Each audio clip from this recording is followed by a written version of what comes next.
Юху! Так, всім привіт, всім hello. Так, дуже сподіваюся, що мене буде чути, що у нас все окей, все гаразд по звуку. Тому пропоную одну хвилинку часу зачекати, і тоді будемо стартувати. Супер, звук є, що не може не радувати, як кажеться, що є звук. Ось, бо досить багато часу трошки пішло на налаштування. Ну, але слава Богу, що все вийшло, все вдалося. Так, тому буквально хвилинка-дві. Зачекаємо, поки підтягнуться люди, і будемо тоді стартувати. Коли приєднуєтеся, то пишіть, будь ласка, в чаті, звідки ви. Дуже цікаво побачити географію. Ось, хто звідки заходить, хто звідки приєднується, щоб розуміти, де, власне кажучи, ви є. Ну і хто де звідки може дивитися. Так. Супер. Також, якщо би протягом стріму були якісь технічні питання, баги, моменти, особливо критично звук, бо картинку бачу, що в принципі досить наче нормальна, досить непогана. Також пишіть, реагуйте, будь ласка, в чаті. Тож, до речі, якщо можна, бо хтось щось написав в чаті, щоб я розумів, що чат є активний, бо я то включив його для всіх, але теж може бути, що що не для всіх. Не для всіх я включив, таке теж інколи буває. Супер. Так, вітаю, Херсон Валерій. Валерій, дуже приємно. Супер, що хтось заходить, це вже радує. Це вже супер. Так, я зараз буквально ще хвилинку доналаштую всі моменти. І також прохання, якщо можете, поставити від 1 до 10 по звуку, бо я в себе паралельно чути. Супер. Ну, я періодично для себе буду дивитися, перевіряти, але теж, якщо не складно, то буду вдячний, чи всім все окей, все нормально, бо мало би бути все добре, але основне переймаюся за звук. Так, давайте, напевно, я потрошки буду починати рухатись, щоб не тягнути по часу. Перший момент, чого загалом вирішив провести ефір, бо в нас вже на моєму цьому невеличкому каналі Контури історії вже домучили цифру 2000 підписників. Тут, до речі, теж велика подяка, вдячність всім, хто підписався. Бо зараз цей канал я вивожу на монетизацію, тобто ціль по підписниках ми вже її перевиконали в 2 рази. А зараз ще потрібно трошечки підтягнути години перегляду по відео. Таким чином, щоб цей канал можна було вивести на монетизацію. Так, Валерій, супер, дякую. Дякую, що підписані, дякую, що дивитеся, і дякую, що реагуєте по звуку. Супер, я тоді буду поступово тоді починати. Тому зараз першочергова в мене задача цей канал вивести на монетизацію, щоби, по-перше, YouTube краще, легше рекомендував відео, шорти, довгі канали, там дописи, прямі ефіри. Я думаю, сподіваюся, що надалі я їх буду пробувати старатися регулярно більше проводити. Бо є певні технічні моменти. Гляну по сьогоднішньому цьому ефіру. Якщо все окей, гаразд буде, там по звуку не буде лагати, підвисати, то думаю, що буду старатися якось більш періодичніше, частіше проводити ефіри, знайомитися з вами, з аудиторією, з підписниками. До речі, теж, якщо у вас якісь будуть виникати питання, щось цікаво, якісь тематики і так далі, то ви це все можете писати, задавати. Я теж по ходу буду постійно періодично дивитися в чат, і якщо будуть якісь питання, якісь цікаві дискусії і так далі, то я це все буду озвучувати, зачитувати і буду відповідності на це теж звертати увагу і це, власне кажучи, розбирати. Тому це такі орг-моменти. Тепер до тематики самого прямого ефіру, самого стріму. Не знаю, чи переглядали опис, але в описі, вказав, що основному, за що сьогодні би хотів більше зробити акцент і проговорити, це, власне, історичний блок. Спочатку це Русь, стандартно, бо тут на моєму ось цьому каналі вже є декілька відео, власне, присвячені Русі тематиці. Більше я тут зосереджуся на виникненні, там опис Києва, Володимира Великого, хрещення Росії, Ярослава Мудрого, весь цей кластер української історії. Також буде період козацтва, будуть 10 ключових топових таких періодів в історії України, які, скажімо так, вони відбулися, але, можливо, вони би могли кудись трошки по-інакшому йти. Ось відбувається, тому за це все сьогодні постараюся, в принципі, згадати, проговорити і відповідності цьому приділити повністю увагу. Ось, тому. Так, секунду, я гляну, що в мене є по заготовочках. Так. Тому, власне, якщо підсумувати початок, тема сьогоднішнього ефіру – це історія, яку приховують підручники. Це, власне, є на прев'ю, на заставці, це було відмінності в описі. Звичайно, що, якщо говорити про слово «приховують», тут це, одразу не означає, що якусь змову істориків або щось хтось спеціально приховував і так далі. Насправді, причина, вона є набагато простішою. Якщо ми беремо якийсь підручник, він завжди, обмежений певним обсягом. Тобто ви берете якусь будь-яку подію, будь-яку постать, тобто є певний обмеження по ліміту, щоб це не переросло в декілька томів і так далі, тому все викласти воно трошки складновато. В ньому потрібно вмістити тисячі років історії на буквально всього-навсього кількох сотнях сторінок. Через це багато подій подаються дуже і дуже спрощено. Іноді одна якась певна складна історична епоха, вона може вміщуватися буквально в декілька абзаців. І коли ви відкриваєте якусь, не знаю, підручник з історії, вас, допустимо, цікавить якийсь один період. Він викладений дуже стисло, автор хотів викласти інакше і так далі, і так далі. Але якщо загалом почати купати трошечки глибше, відкривається зовсім інакша картина. Історія стає значно і значно цікавішою, складнішою і часто навіть драматичнішою, ніж її показують інколи в школі. Чому? Бо це специфіка віку. В школі історія починає викладатися з 5 класу, і самі розумієте, я думаю, що 5-6 клас ніяку ґрунтовну історію викладати це досить складно, я би сказав. Ось тому в будь-якому випадку більш така серйозніша, можливо, навіть стриманіша і більш така цікавіша історія, вона подається вже десь приблизно 10-11 клас. І то, якщо брати якісь серйозні, глибокі, допустимо, історичні розбори, в яких подіях ми зараз з вами живемо, ми зараз живемо в історичній події, то для підлітка 16, 15, 17 років, воно трошечки не на часі. Ось, тому досить часто в підручниках історія вкладається по одному і, трошечка по-інакшому воно виглядає все ж таки і в історичному контексті, і в реальності, і так далі. Тому сьогодні на цьому ефірі поспілкуємося про кілька цікавих тем. Як вже згадував вище попереднє, тобто, зокрема, це буде, як насправді, по-перше, формувалася держава Русь. Також проговорю, чому я досить часто в своїх етерах відео вживаю термін «Київська Русь», бо це теж досить багато за це ви пишете, багато є хейту, багато кожен починає доводити, що це штучне утворення назв і так далі, і так далі. За це теж я проговорю, згадаю. Також, які історичні битви впливали на долю Європи, але про них майже не згадують і майже взагалі не говорять. Чому образ козаків у масовій культурі дуже часто і, скажімо так, досить сильно він відрізняється від реальності, які вони жили, в якій перебували в 16-17 столітті. І що було б, якби деякі певні події в історії пішли зовсім іншим шляхом. Але перед тим, як ми з вами почнемо, напишіть в чат, звідки ви дивитесь цей стрім. Мене почув тільки Валерій.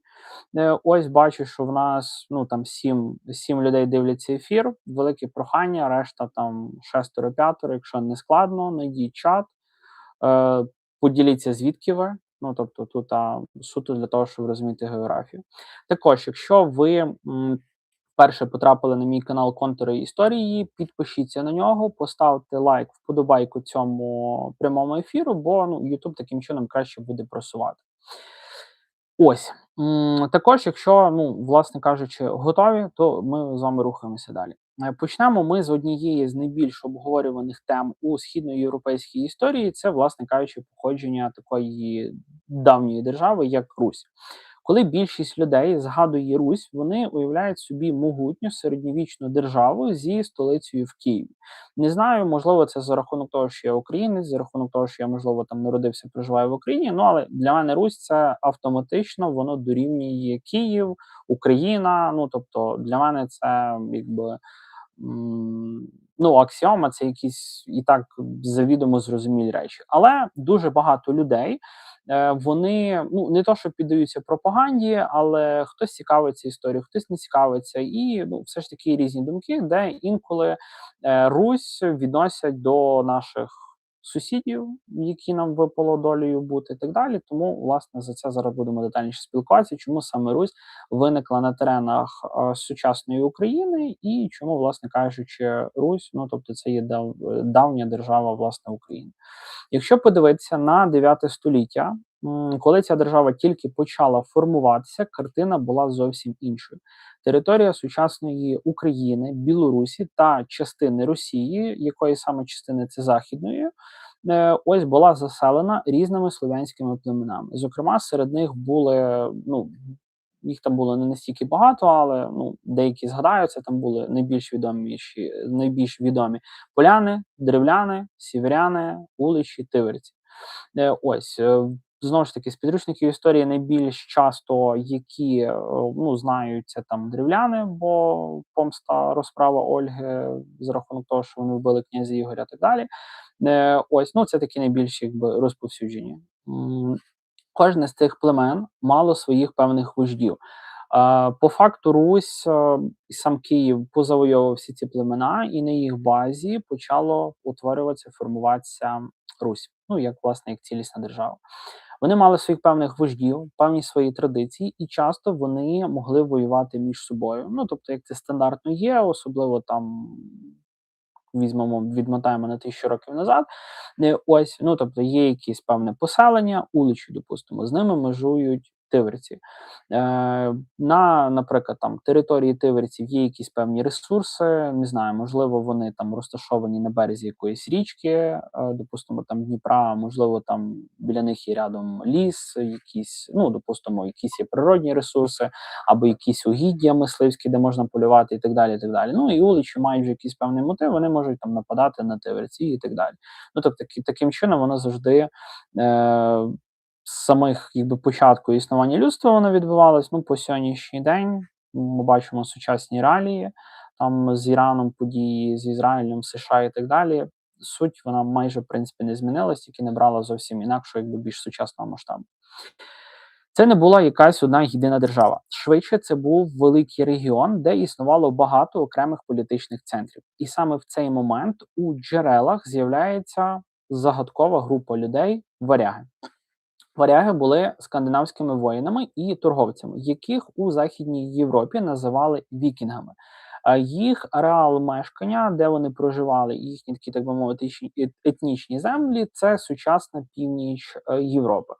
Найбільш скажімо так, популярний і найбільше, де їхні були поселення, це сучасна Норвегія, там столиця Осло, тобто їхня південна частина найбільше заселялася за рахунок того, що на півночі Норвегії, це вже там майже до заполярного краю, дуже сурові умови для проживання, тому, скажімо так, де було легше, простіше жити на півдні, сучасної Норвегії, Данія, Швеція, тобто це ті території, які варяги, або в Європі їх називали вікінгами, вони, власне кажучи, заселяли. І вони за своєю суттю, природою були, так би мовити, можна назвати варварами, вони робили набіги, зокрема там на Велику Британію, спускалися на південь Європи, і також вони відкривали сучасну Ісландію, допливали до Гренландії, і навіть по факту були першими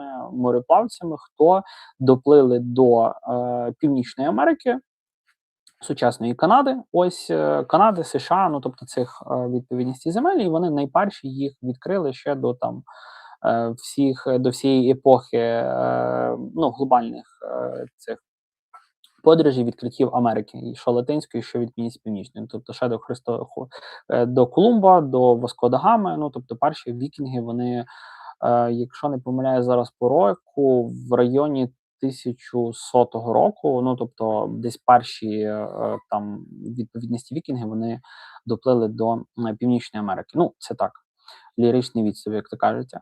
Варяги були скандинавськими воїнами і торговцями. Власне, вони активно подорожували річковими шляхами Східної Європи. Один із найважливіших торгових маршрутів того часу називався шлях із варяг у греки. Чому, власне кажучи, варяги? Ну, бо він свій початок брав на півночі, тобто від Балтійського моря. Чому у греки? Бо він, ну, відповідності був прадавній, коли ще відповідності греки вони мали таку, так би мовити, політичну, військову і загалом вагу в відповідності історії. Тому по факту так і виник оцей ну, назва, шлях у відповідності з варяг у греків. Це був величезний торговий коридор, який з'єднував Балтійське море з Візантійською імперією.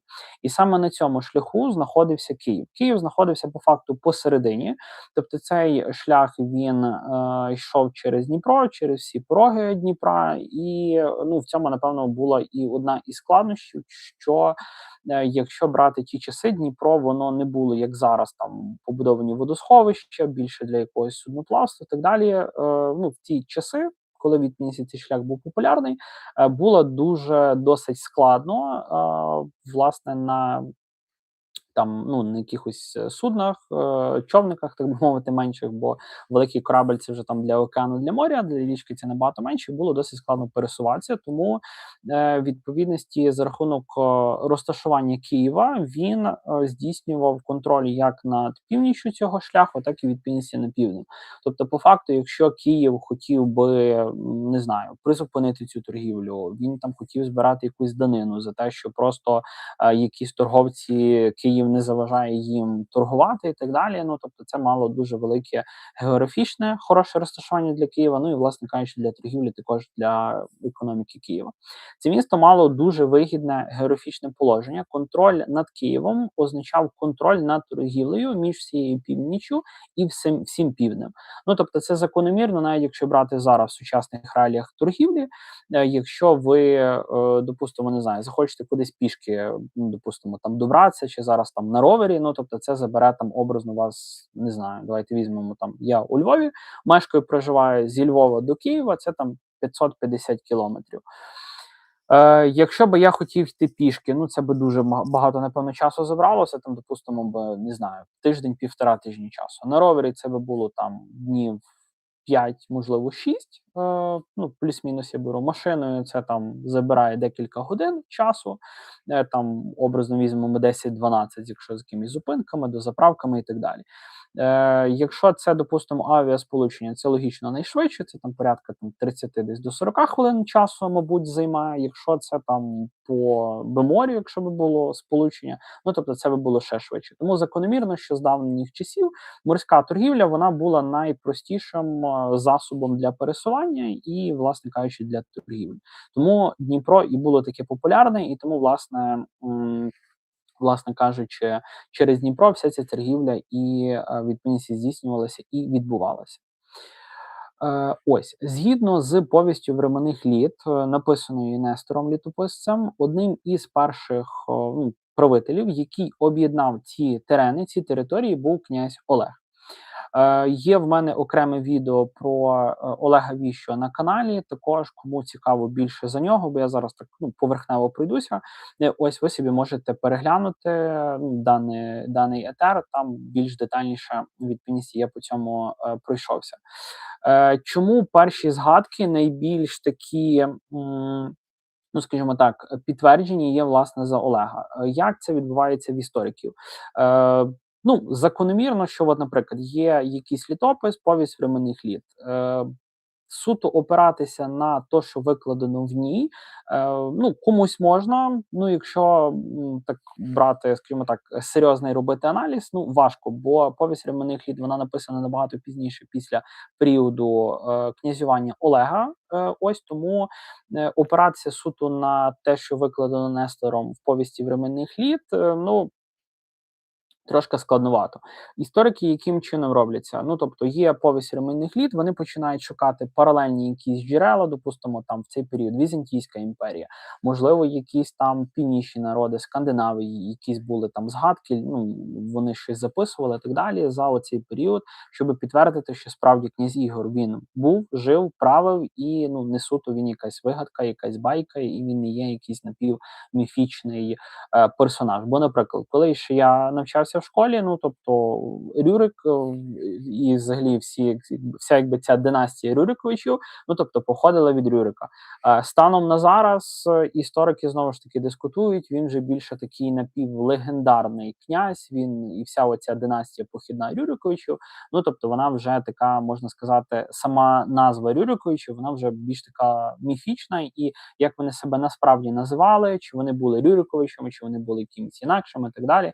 Ну тобто, знову ж таки, коли історики досліджують якийсь період, вони постійно щось змінюють. Кожен історик це теж особистість, це теж якась інакша думка. Ну і логічно, що щось постійно змінюється.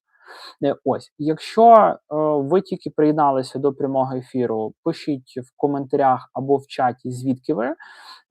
Ось і ставте вподобайку даному етеру, бо бачу, що в нас кількість глядачів постійно росте, зменшується. Як було 2 лайка, 2 вподобайки, я так розумію, що це Валерій і ще хтось нам поставив, то велике прохання ставте вподобайку, щоб YouTube краще поширював прямий ефір. Ось, відповідно, Олег захопив Київ і проголосив його столицю. Захопив в 982 році. Саме тоді з'являється відома його фраза «Хай буде Київ матір'ю городів руських». Знову ж таки, чи міг Олег говорити цю фразу, чи не міг, важко окреслювати. Чисто теоретично Олег за рахунок того, що він міг там перед завоюванням, він міг, не знаю, бути торговцем, він міг просто там відвідати Київ, якісь, допустимо, там познайомитися з цією місцевістю і так далі.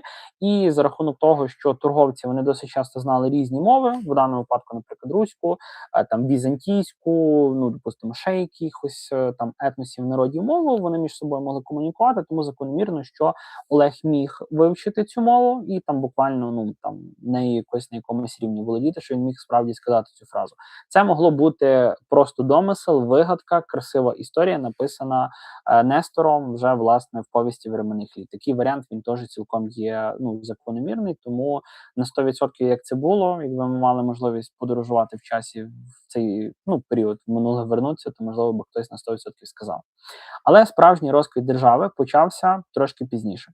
Після Олега князював Ігор, ну відповідності що ну якісь певні родинні зв'язки між Олегом і Ігорем, їх в принципі немає. Тобто, станом на зараз все ж таки більше історики схиляються, що якісь певні родинні зв'язки є між Ігорем і власне Рюриком, з якого пішло власне ця династія. Тобто, все ж таки, що Ігор був там сином Рюрика, ось і Ігор був більше якби скажімо так, законний претендент на князювання, ось, ну, тобто, що він був істинним князь, ну, а Олег був якби як намісник, чи як, скажімо так, представник Ігоря і так далі, ну, тобто, в такому форматі воно десь відбувалося. Після Ігоря, коли його древляни вбили, правила Ольга, княгиня Ольга, ну, тобто, це така, скажімо, постать, яка, напевно, як на мене, йде третя після там Володимира Великого і Ярослава Мудрого. Ось тоді князював її син Святослав Хоробрий, ось і, власне, його син Володимир Великий, власне, до якого ми і переходимо. Так. Що ми знаємо в відповідності за Володимира Великого? Ну, один із найвідоміших фактів – це, власне, хрещення Володимира Великого всієї Русі відбувалося, власне, в період його князювання, в його правління. Це, мабуть, найвідоміший факт, який, ну, там, майже, напевно, 90-95% людей, які взагалі навіть не цікавляться історією, вони цей факт знають. В 988 році, відповідно, відбулося хрещення всієї Русі.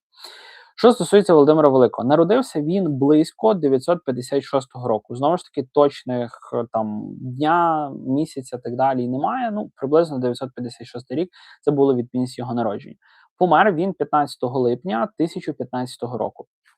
Він був великим князем київським із династії Рюриковичів. Наразі поки ще не переназвали. Ну, відповідності, як є, термінологія Рюриковичем відповідності був. Він являвся сином Святослава Ігоровича та Малуші. Його правління припало на 980-1015 рік. Тобто його правління тривало 35 років і стало добою політичного зміцнення і християнізації в даному випадку Київської Русі або загалом Русі. Інколи вживаю термінологію Київська Русь. Чому її вживаю? По-перше, вона мені подобається. По-друге, вона для мене є підкресленням, що Русь все ж таки вона є якби українська, вона є київська. Знову ж таки, зараз більша сама термінологія, що це якби як штучна назва, тобто ніде в літописах і так далі приставки київської не було, тобто була загалом єдина Русь, яку потім почали привласнювати собі росіяни. І власне за Петра І взяли назву свого Замосковського царства, переназвали відповідності на Росія, це як грецька назва відповідності термінології слова Русь. Тому по факту вкрали назву. Якщо ви навіть зараз берете Росія, Русь, інколи можна язик навіть зламати, не запутатися, щоб просто банально не обмовитися, бо це одне і те саме ототожнення, просто по факту одне і те саме. Ключові факти, якими Володимир Великий війшов власне в історію України і чому, власне кажучи, став великим. Правління його припадало повністю якби в Києві. Ось він не був, скажімо так, одразу. Тобто після смерті Святослава, що він одразу якби став князем, він воював своїми братами Олегом та Ярополком, і тому він не одразу після смерті Святослава посів Київський престол. По факту, за рахунок цієї боротьби, тільки він десь приблизно там в 980 році зміг зайняти Київський престол, поборовши власне свого брата Олега і Ярополка. Це, на жаль, було закономірно майже по факту для всіх князів після Володимира. Бо це і плюсом було великим Росії, і в свою чергу дуже великим мінусом. Що коли було багато претендентів, ці міжособиці, в яких Русь постійно потерпала, в кінцевому підсумку воно і стало для неї фатальною, на жаль. По факту, перемога Володимира Великого над його братами завершила період внутрішніх воєн і відновила єдність держави. Він провів низку воєнних походів, зокрема проти відповідності в'ятичів, радимичів та болгар, і зміцнив кордони Русі.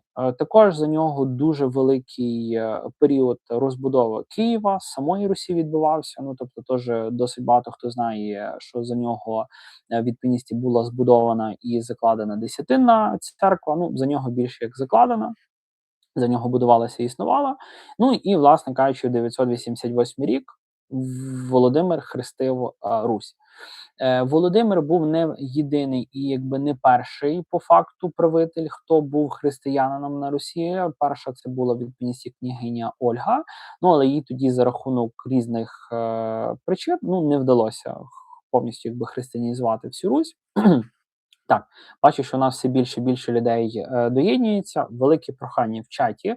Пишіть, звідки ви приєднуєтеся. Якщо маєте якісь запитання, також пишіть, задавайте, буду паралельно відповідати, або, можливо, десь якийсь виділю час і відповідності буду відповідати на запитання. Також ставте лайк, вподобайку даному етерові, прямому ефірові, щоб він краще YouTube міг його просувати новим глядачам і більша кількість людей могла його переглядати.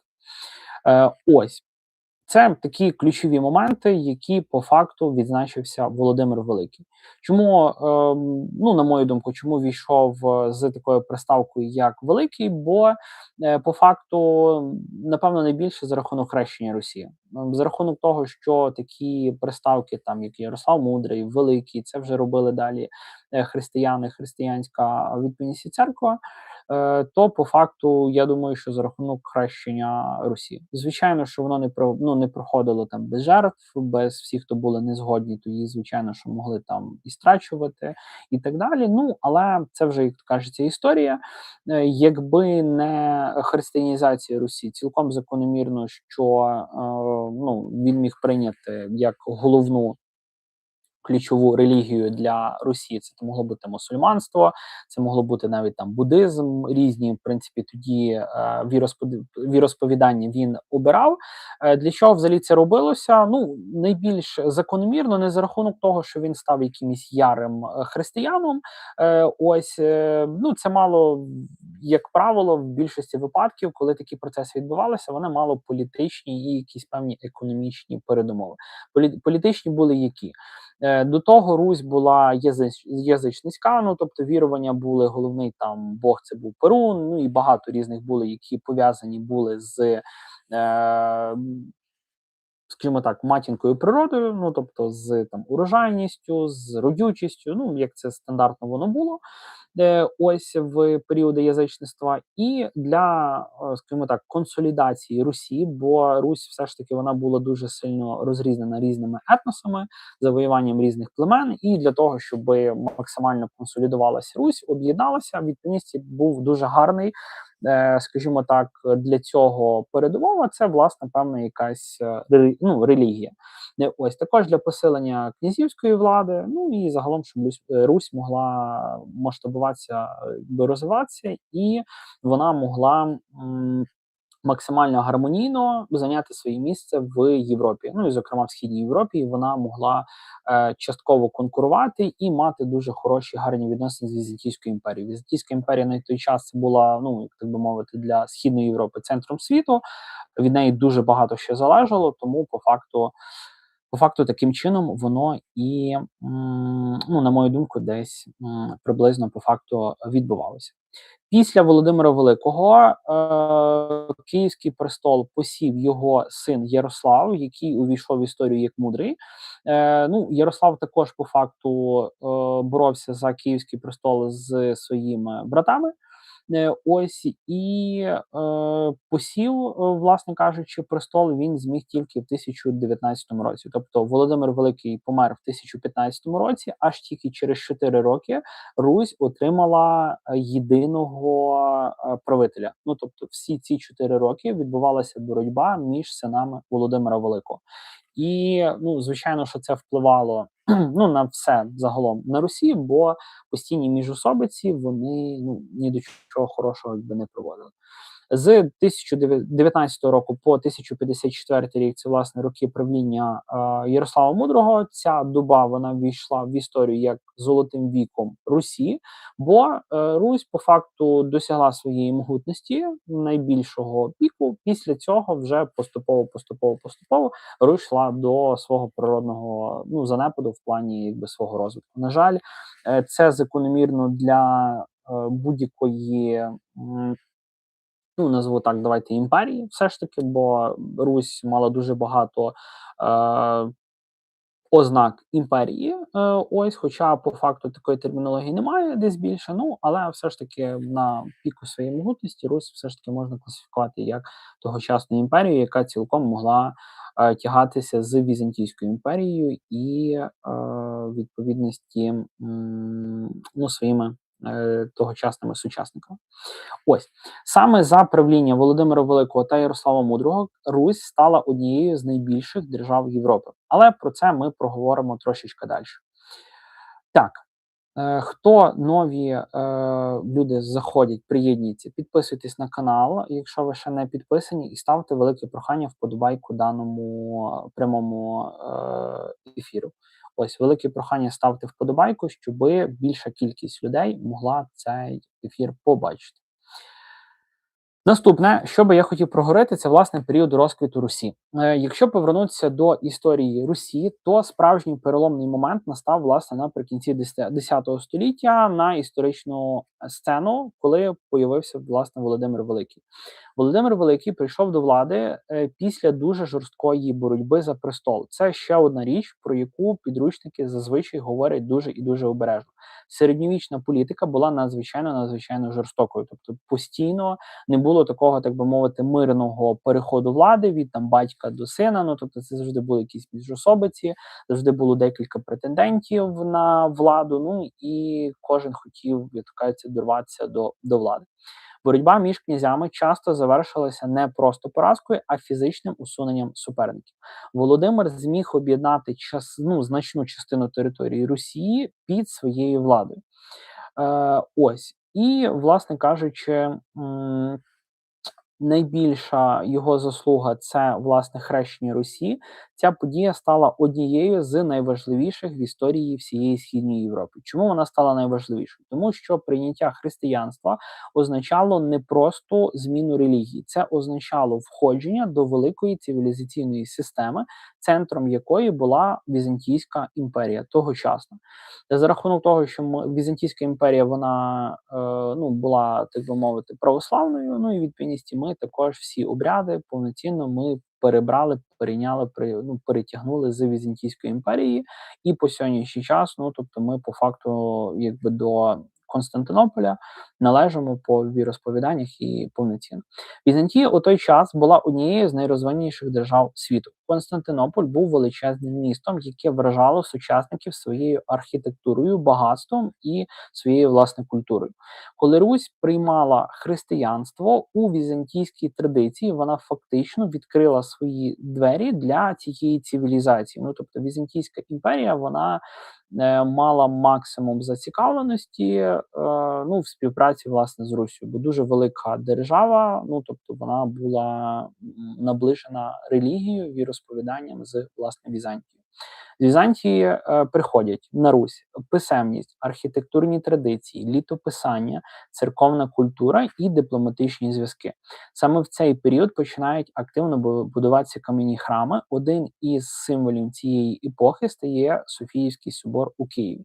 Він і сьогодні залишається одним із найважливіших історичних пам'ятків України. Слава Богу, що він зберігся по сьогоднішній час, стоїть в Києві, і, власне кажучи, ми можемо бачити, наскільки Русь була розвиненою в, власне кажучи, 10-11 століттях, що до нашого часу, вже по факту 1000 років, дійшли такі пам'ятки періоду доби Русі.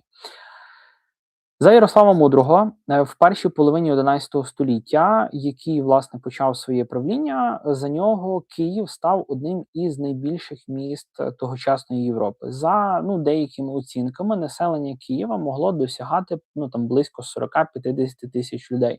Тобто в сучасних масштабах це, напевно, якби Київ мав мільйонів 10, напевно, мабуть. Тобто для того часу це дуже досить велика цифра для населення, ось відповідності Києва, бо він по факту міг конкурувати з тогочасними Парижем, Лондоном, тобто з такими більшими, так би мовити, глибами старої Європи, і з набагато старішими містами. Для середньовічної Європи це був дуже і дуже великий показник. Для порівняння, вже як власне казав, тобто в дуже багатьох європейських містах вони мали населення всього декілька тисяч мешканців могло бути. І, допустимо, якщо візьмемо якесь не знаю, місто могло мати образно 5 тисяч населення, в 10 разів більший був Київ. За Ярослава Мудрого він був, скажімо так, відомий не тільки розмірами столиці, він проводив дуже і дуже активну політику у сфері міжнародних відносин. Також дуже часто і, напевно, такий один із великих фактів за Ярослава, ще теж з шкільних часів, з підручників, це те, що він, його називали якби тестом всієї Європи. Тобто він мав дуже багато доньок, синів, і він, так би мовити, поріднився повидавав заміж або, ну, там, женив у відповідності за дуже багатьох монархів Європи. Ну, це справді так і було. Ось все ж таки тестом Європи чуть-чуть це так більше я би назвав перебільшенням, бо, ну, щоб прям бути тестом Європи, це він би реально там всю Європу мав би поріднити між собою. Ну, не так воно ж прям було, але все ж таки дуже багато династичних поєднань Русі з тогочасними європейськими монархіями, все ж таки справді за Ярослава воно здійснилося і відбулося. Дочок Ярослава часто називають королевами Європи. Найвідоміша, наприклад, його донька Анна, вона стала королевою Франції. Вона вийшла заміж за короля Генріха І. Існують навіть певні деякі документи, де вона підписувалася як Анна Регіна. І це дуже цікаво, тому що у той час багато європейських правителів навіть не вміли писати. Якщо взяти історію Франції, вони по сьогоднішній час дуже і дуже шанують власне королеву Анну, ось доньку Ярослава, бо вона Францію принесла писемність. Русь вже на той час була писемною, Франція ще, власне кажучи, ні, і воно не настільки було сильно поширено. Ось тому по факту з Росії, от власне через Анну до Франції воно дійшло, добралося, і дуже через то вони її сильно пам'ятають, шанують. І вона дуже таку вагому теж історичну постать для Франції власне несе. Князівська династія Русі вже власне мала розвинену писемну культуру. Інша донька Ярослава Анастасія стала королевою Угорщини. Ще одна донька Єлизавета стала королевою Норвегії. Ці династичні шлюби були дуже важливими. Вони означали, що Русь була частиною великої європейської політичної системи. Тобто це була не якась там певна, так би мовити, ізольована держава, там десь просто на краю цивілізації, а це справді була відповідності держава, яка, скажімо так, була рівним гравцем для таких давніших держав, як там, зокрема, наприклад, Угорщина, допустимо, і так далі. Ярослав Мудрий створив один із перших письмових законів на території Русі. Цей документ відомий як Руська правда. Це був збірник законів, який регулював дуже багато аспектів життя. Там були прописані правила вирішення конфліктів, покарання за злочини та майнові суперечки. І що цікаво, у багатьох випадках покаранням був не там смертний вирок, а грошовий штраф. Що також одразу доводить, що система права була досить вже розвиненою для, власне кажучи, свого часу. Бо, допустимо, там, якщо брати в багатьох європейських країнах, тобто смертна кара, ви, якщо, допустимо, там, не знаю, могли підняти там руку на якогось дворянина, допустимо, там, і так далі, тобто за будь-який острах вас могли одразу там, не знаю, відрізати руку, просто там стратити і так далі. Все ж таки на Русі це вже було врегульовано і, власне, можна було, так би мовити, відкупитися і обійтися просто грошовим штрафом, якщо, допустимо, не знаю, там в людини був голод, не мала за що купити їсти, вона мала щось вкрасти і так далі. Але все ж таки, попри ось цей розквіт, якого Русь добилася за Ярослава, у держави була одна дуже єдина і серйозна проблема. Це була проблема, закладена в самій системі престолонаслідування. По факту її нормальної, адекватної на Русі не було. Тобто помер Володимир, він ніяким чином не узаконив і не вирішив, хто після нього має правити. Помер Ярослав Мудрий, він думав, що тобто він дасть своїм дітям уділи певні, і, допустимо, там один в Новгороді буде правити, другий там в Переяславі, третій в Чернігові, там п'ятий в Києві. І він вирішив для себе, що діти якби не будуть боротися за владу, і вони собі просто спокійно, нормально там погодяться, що хтось з них буде правити в Києві. І як це стандартно буває, а чому той в Києві, а чому я в Переяславі, чому в Чернігові і так далі, і так далі. І кожен починає між собою боротися, змагатися, збиратися зі своїми дружинами, з арміями і йти там, допустимо, завойовувати Київ. Чому? Київ це була столиця Русі і найрозвиненіше місто для торгівлі, найбільша кількість мешканців, тобто архітектура, і все повністю. І сама навіть легітимність на владу на Русі, це на той час Ярослава, відповідність володіння Києвом, воно давало легітимність відповідності на володіння і управління всією повністю Руссю. Тому і важливо було, хто править, власне кажучи, в Києві. Тому між ними це закономірно починалися конфлікти за владу. Це явище історики називають феодальною роздробленістю. І саме ця роздробленість поступово послабила державу. Чому?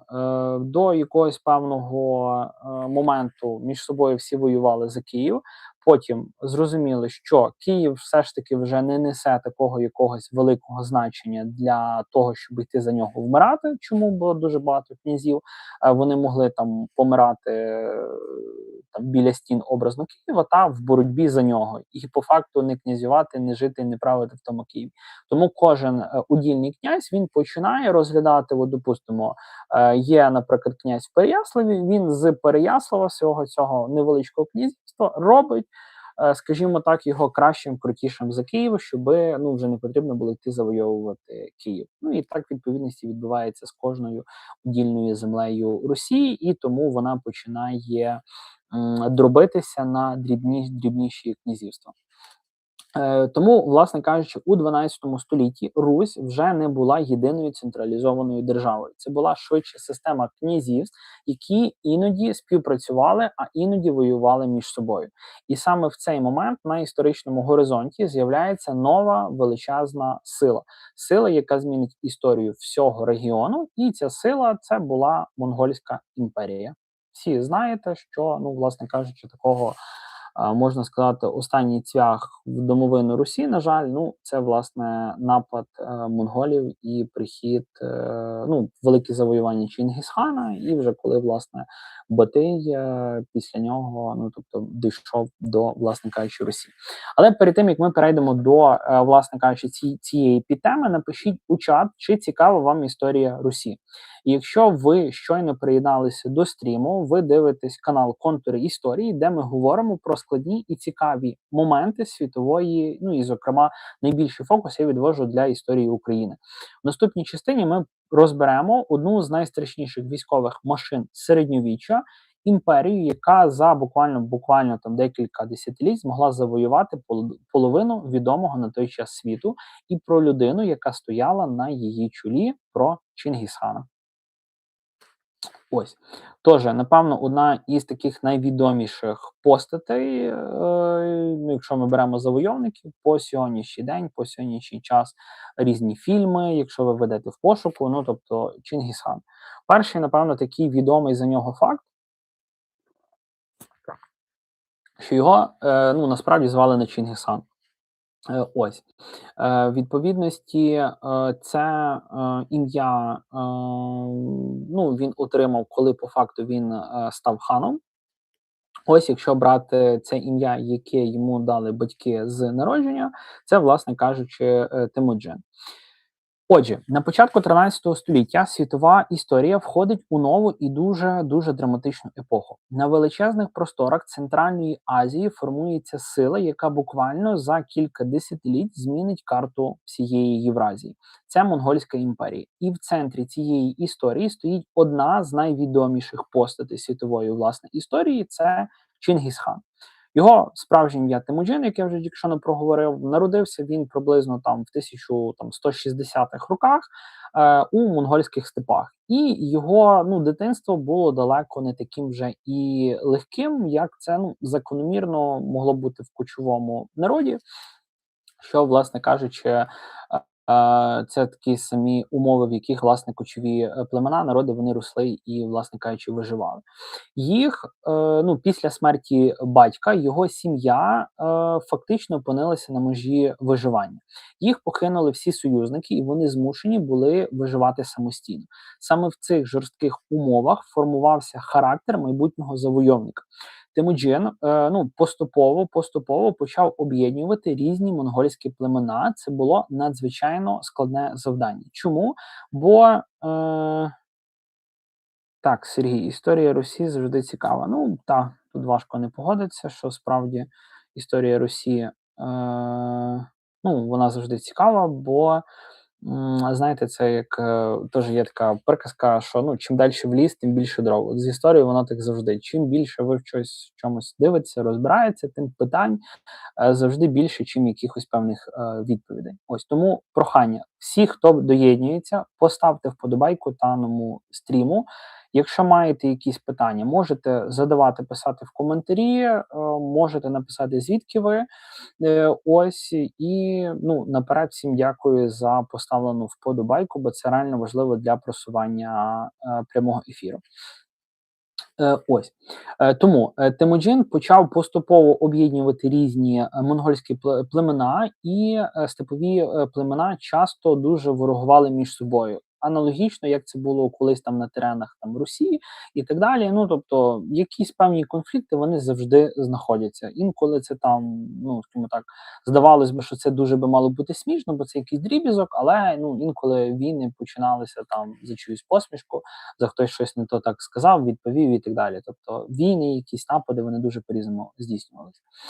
Їх було дуже важко змусити діяти разом. По факту він став першим ханом, який об'єднав всі степові племена монголів. До нього це ніхто не зміг зробити, і по факту після нього це теж ніхто не зміг зробити. Бо, як це досить часто є, от є якась одна історична постать, це було з Олександром Македонським, тобто він щось завоював, об'єднав, померла та людина, на кому це все трималося, і нащадки вони це все, на жаль, розвалюють, не можуть втримати, бо вже просто цієї постаті, завдяки кому це існувало, вже просто немає.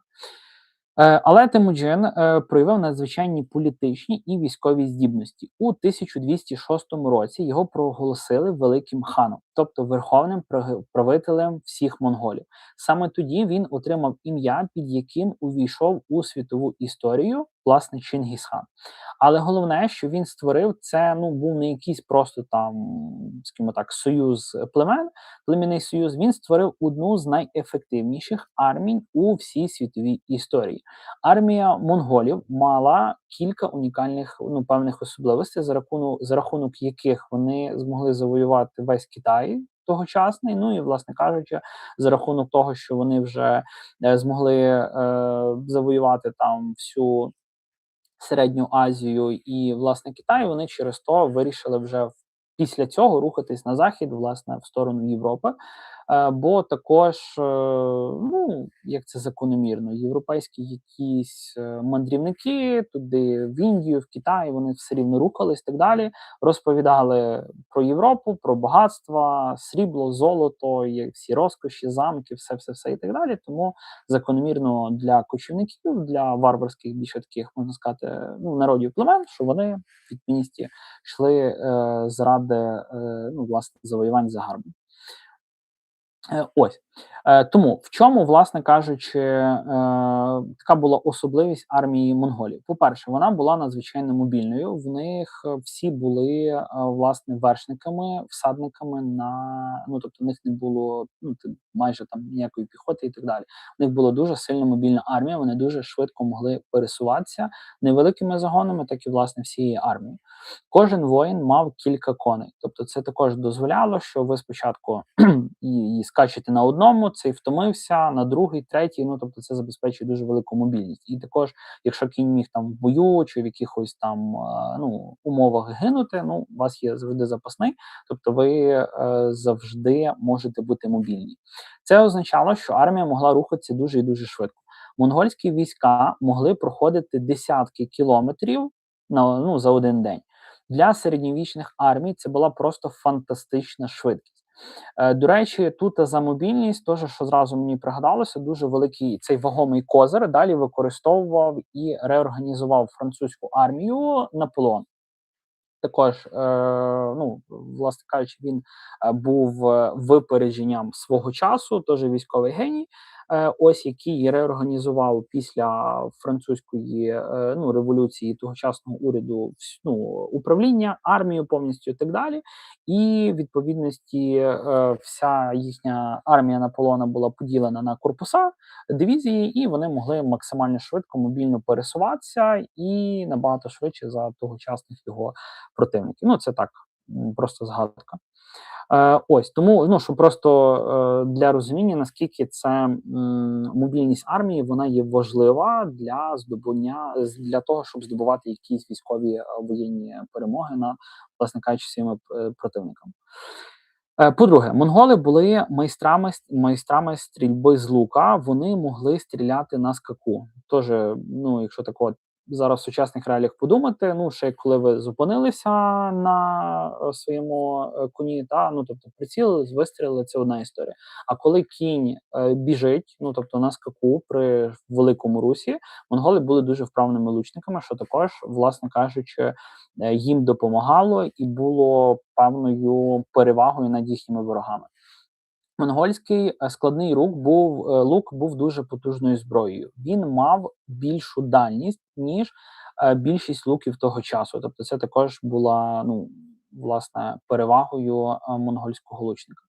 Але ще більш важливішою була тактика. Монголи дуже часто використовували тактику удаваного відступу. Вони могли почати бій, потім раптово почати відступати. І закономірно, що їхні противники могли думати, що вони заставили монголів тікати. Ось, що вони від півністі зломили їхні війська, армію, їхній моральний дух, і, власне кажучи, за ними біжуть, а таким чином попадають в засідку монголів. Ось.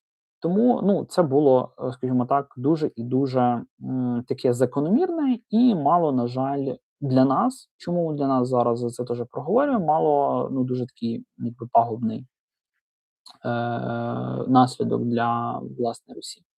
Так, я бачу, що у нас все рівно все упор, кількість людей на стрімі, кількість лайків, вона різниця. Реально, народ, велике прохання. Всі, хто заходять, приєднуються, якщо ви вже якийсь період часу на стрімі, поставте вподобайку, лайк даному відео, даному етеру. Бо кількість, бачу, переглядів, вона взад-перед варіюється, тобто і відповідність лайків їх є менше за кількість, хто нас зараз переглядає, власне, цей прямий ефір. Також, якщо не підписані на канал, реально підписуйтеся, бо ефір присвячений тому, що вже от на моєму каналі «Контури історії» є 2000 плюс підписників. Велика подяка всім вам, хто підписаний, хто регулярно переглядає відео. Ось, бо це важливо для того, щоб YouTube просував, рекомендував ось канал, і, власне кажучи, щоб максимально більша кількість людей могла переглядати відео. Ось. Тому, коли, власне кажучи, військо почало переслідувати монголів, власне, воно вже втрачало порядок, коли бігло за монголами. Монголи різко розвертались за рахунок своєї мобільності і атакували, власне кажучи, флангів, брали в кільце, дуже любима тактика була монголів, і, власне кажучи, або знищувала всю ворожу армію під ноль, або, власне кажучи, брала у полон, що також закономірно, і ці люди могли далі потрапляти там вже в рабство, або, власне, там вже йти на благо тогочасної монгольської імперії. Ось.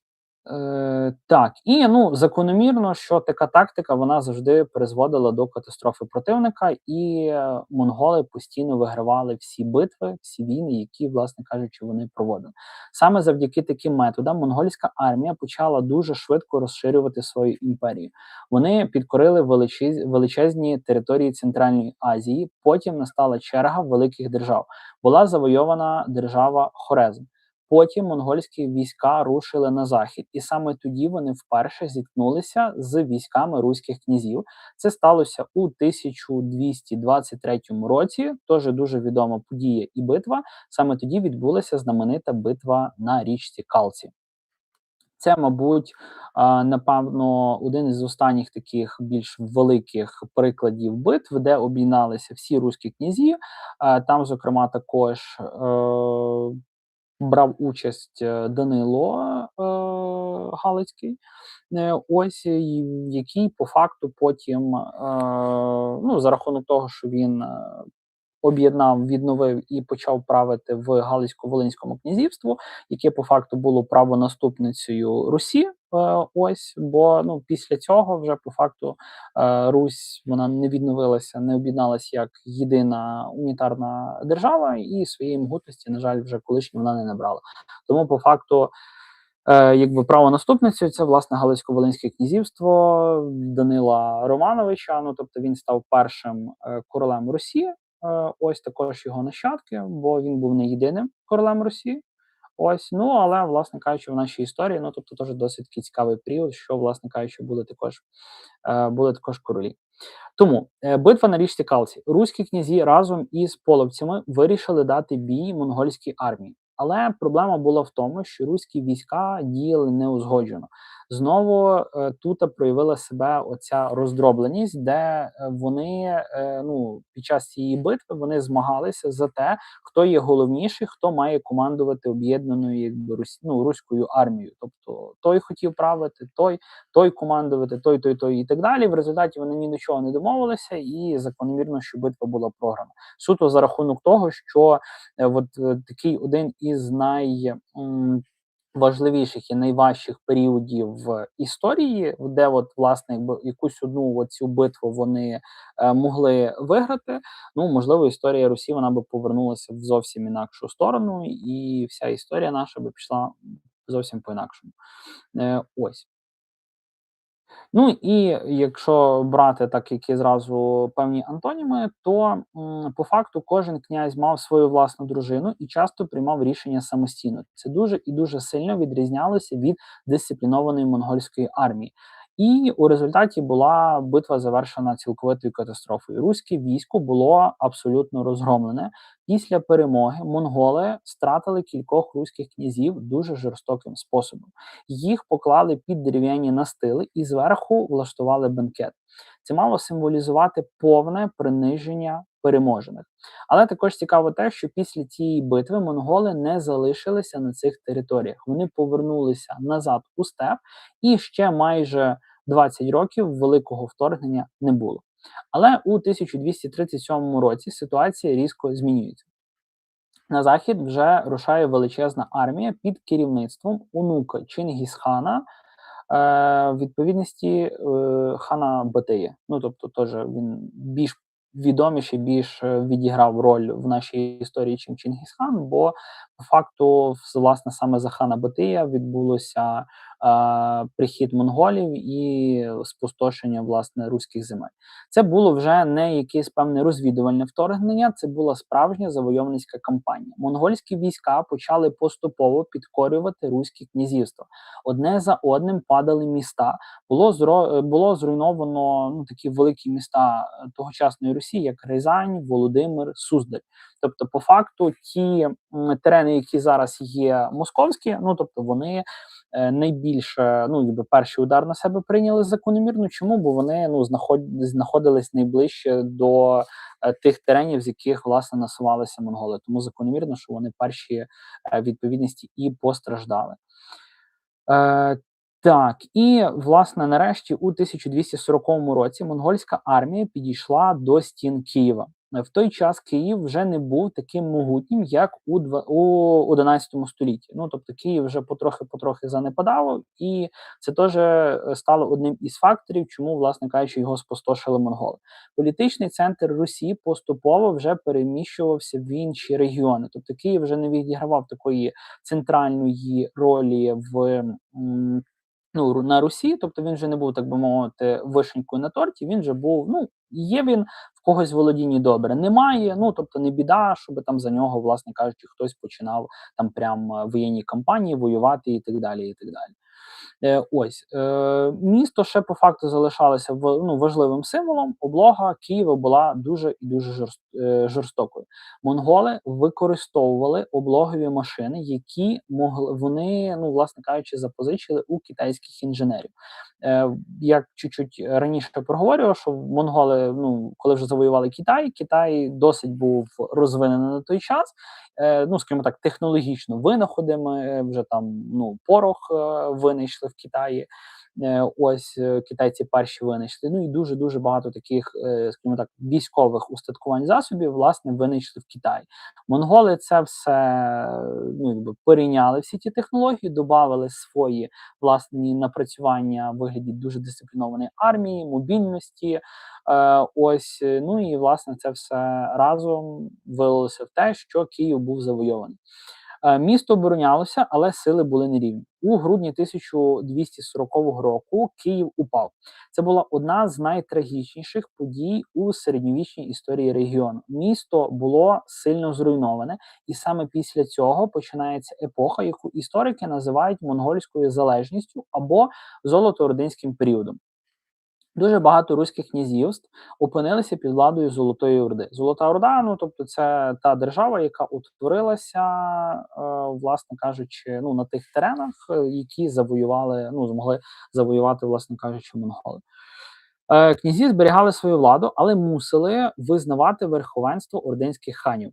Цей період тривав понад 200 років, і він дуже сильно вплинув на подальший розвиток всієї Східної Європи. Але цікаво, що попри всю силу монгольської імперії, вона теж не була вічною. З часом величезна держава почала розпадатися на окремі частини, тобто там було вже дуже багато різних орд, тобто, знову ж таки, воно розділилося між нащадками Чингісхана, від одного хана другого, третього, теж міжособиці, тобто одна орда воювала з другою, хтось пробував об'єднати, відновити імперію Чингісхана, нічого з того не вийшло, і по факту вони дійшли до свого занепаду, як і будь-яка, власне кажучи, імперія. І відповідності саме в цей період у регіоні починає поступово з'являтися нова сила. В регіоні мається на увазі на теренах України. Сила, яка відіграє ключову роль у подальшій історії всієї України. І ця сила – це козацтво. Найцікавіший період, як на мене, нашої історії. Але, власне кажучи, перед тим, як ми перейдемо до цієї теми, напишіть у чат або прокоментуйте даний ефір всі, хто буде переглядати це в записі, бо я сподіваюся, що я планую зберегти цей прямий ефір, тому хто буде переглядати в записі, відповідності також ви можете прокоментувати даний прямий ефір. Як ви думаєте, яка армія в історії була найсильнішою? Монгольська, римська чи, можливо, якась інша? Які у вас є ідеї, можете зараз написати в чаті або прокоментувати, хто буде переглядати в записі. А ми таким чином переходимо до наступного розділу нашого стріму. Це, власне, доба, період козацтва.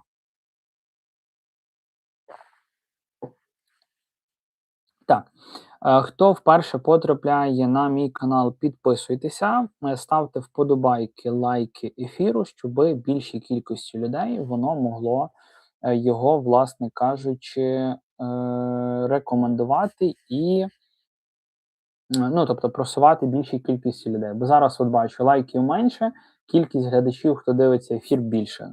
Реально, вам важко знайти, де лайк поставити, чи ту вподобайку. Так клікніть той лайк, щоб реально, цей прямий ефір, відео могли просувати. Вам це не складно, автору мені приємно. Всім дякую. Після монгольського періоду історія Східної Європи поступово входить у нову фазу. Великі території колишньої Русі починають опинятися під владою різних держав. Частина земель входить до складу Великого князівства Литовського. Це, мені здається, напевно, найбільш така хороша, гармонійна доба, період після нашої власної самостійності після Росії. Це, власне, період, коли наші терени входили в Велике князівство Литовське. Чому? Бо, по-перше, князівство Литовське, і воно було об'єднане Литва з Руссю. Литва не нав'язувала якісь свої великі порядки, тобто вона, скажімо так, нічого старе вона не руйнувала, щось нове, тобто, в принципі, дуже сильно не впроваджувала.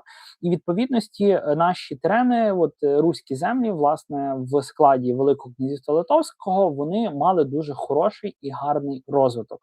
Тобто, на наших теренах зберігалися наші закони, наші віросповідання, релігія, зберігалася руська мова. Тобто, наш народ міг максимально ємко, гармонійно розвиватися в власне кажучи, Великому князівству Литовському, поки це все не переросло в Річ Посполиту. І от, власне, саме за рахунок Польщі, Речі Посполитої і утворилося, власне кажучи, козацтво, наша дуже велика також героїчна доба. Як утворились козаки, період кріпацтва, наш народ, він завжди свободолюбивий, не хотіли селяни підпорядковуватися панам, тобто йти на кріпацтво, на панщину, на уділ, де тобі за це не платили, тебе могли не кормити, не поїти, до тебе могли відноситися як до бидла, як до, не знаю, до свині, до собаки і так далі. Тебе могли дарувати, продавати, тебе могли вбити, і по факту нічого могло не бути. Тебе могли вислати кудись там фіг зна куди, і ти міг більше вже ніколи не бачити своєї сім'ї і так далі.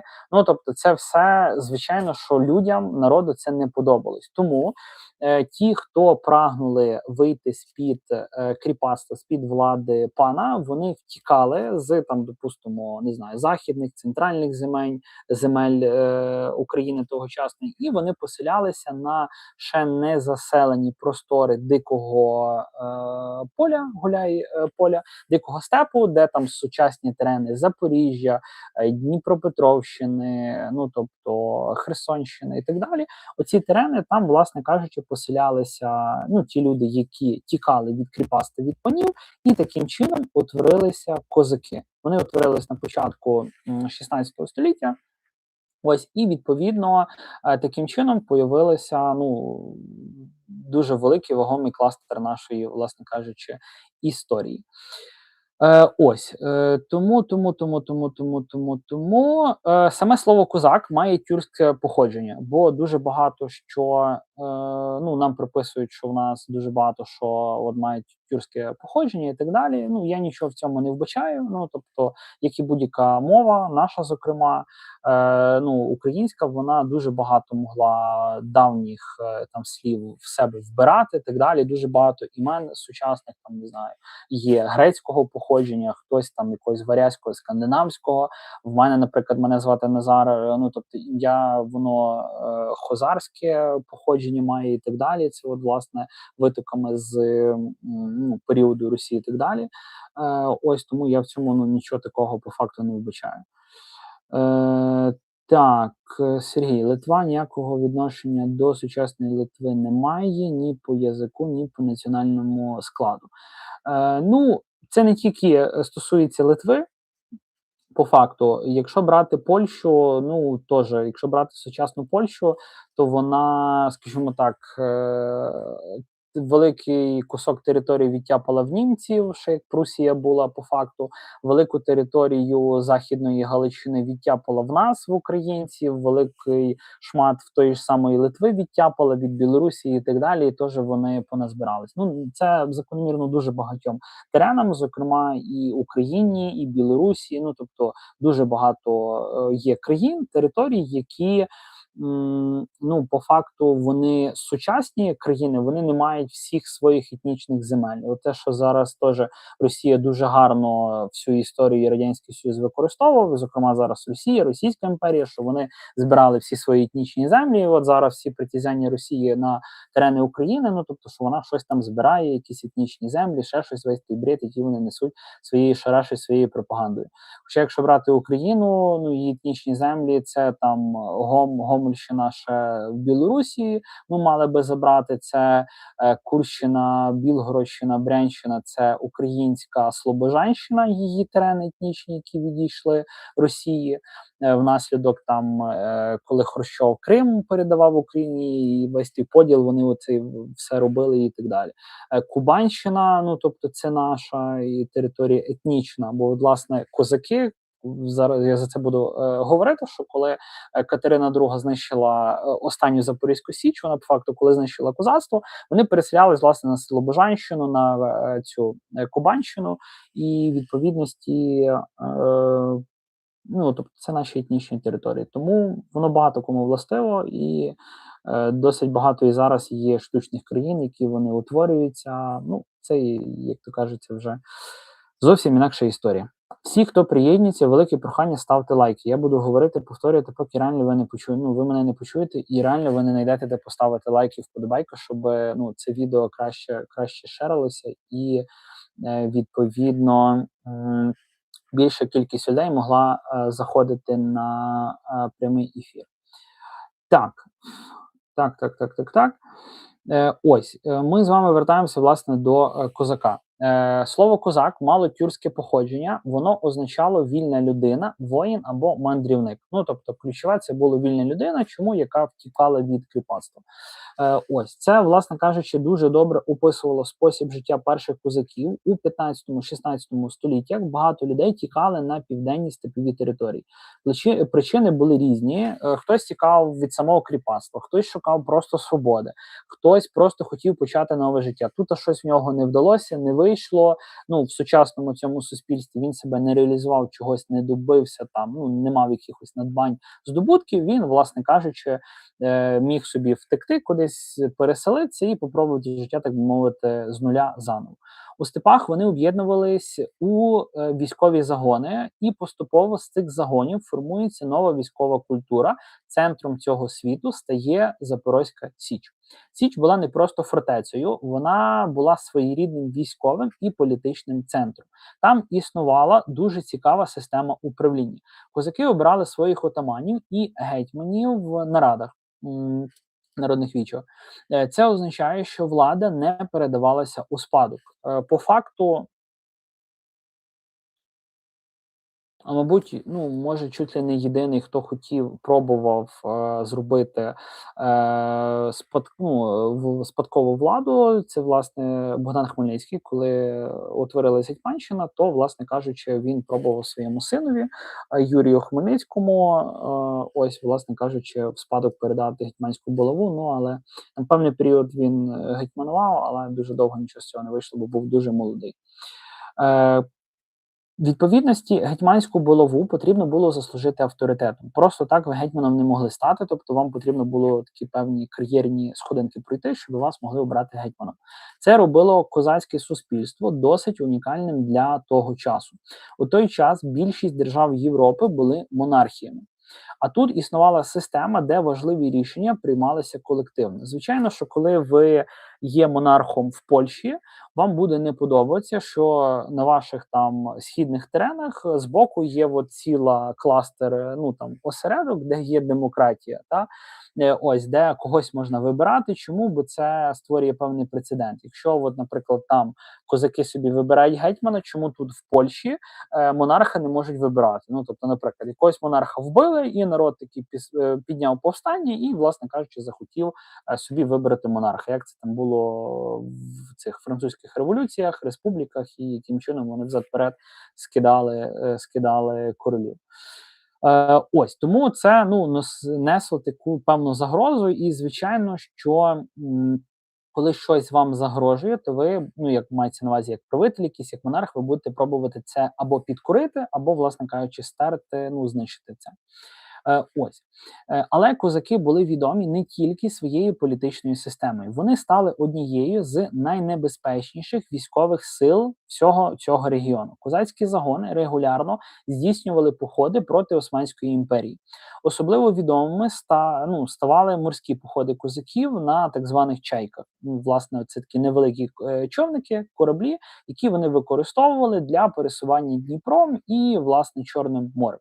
Ці човни були дуже швидкими і були дуже сильно маневреними, що допомагало долати Дніпро, бо, ну, досить теж бурхлива річка була на ті часи. Ось то, власне кажучи, на чайках козаки могли це долати.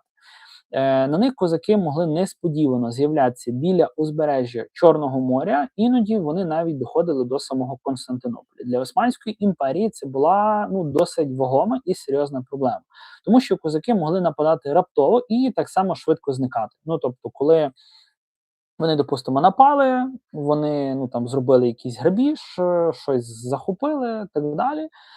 Ось поки там розвернулася вся армія, там флот османський і так далі, і так далі, козаки вже собі могли бути на січі, святкувати, бенкетувати і готуватися до якихось наступних походів. Ось тому така теж швидка маневреність, ну, вона теж мала певний такий вплив на, власне кажучи, ну, тогочасний час.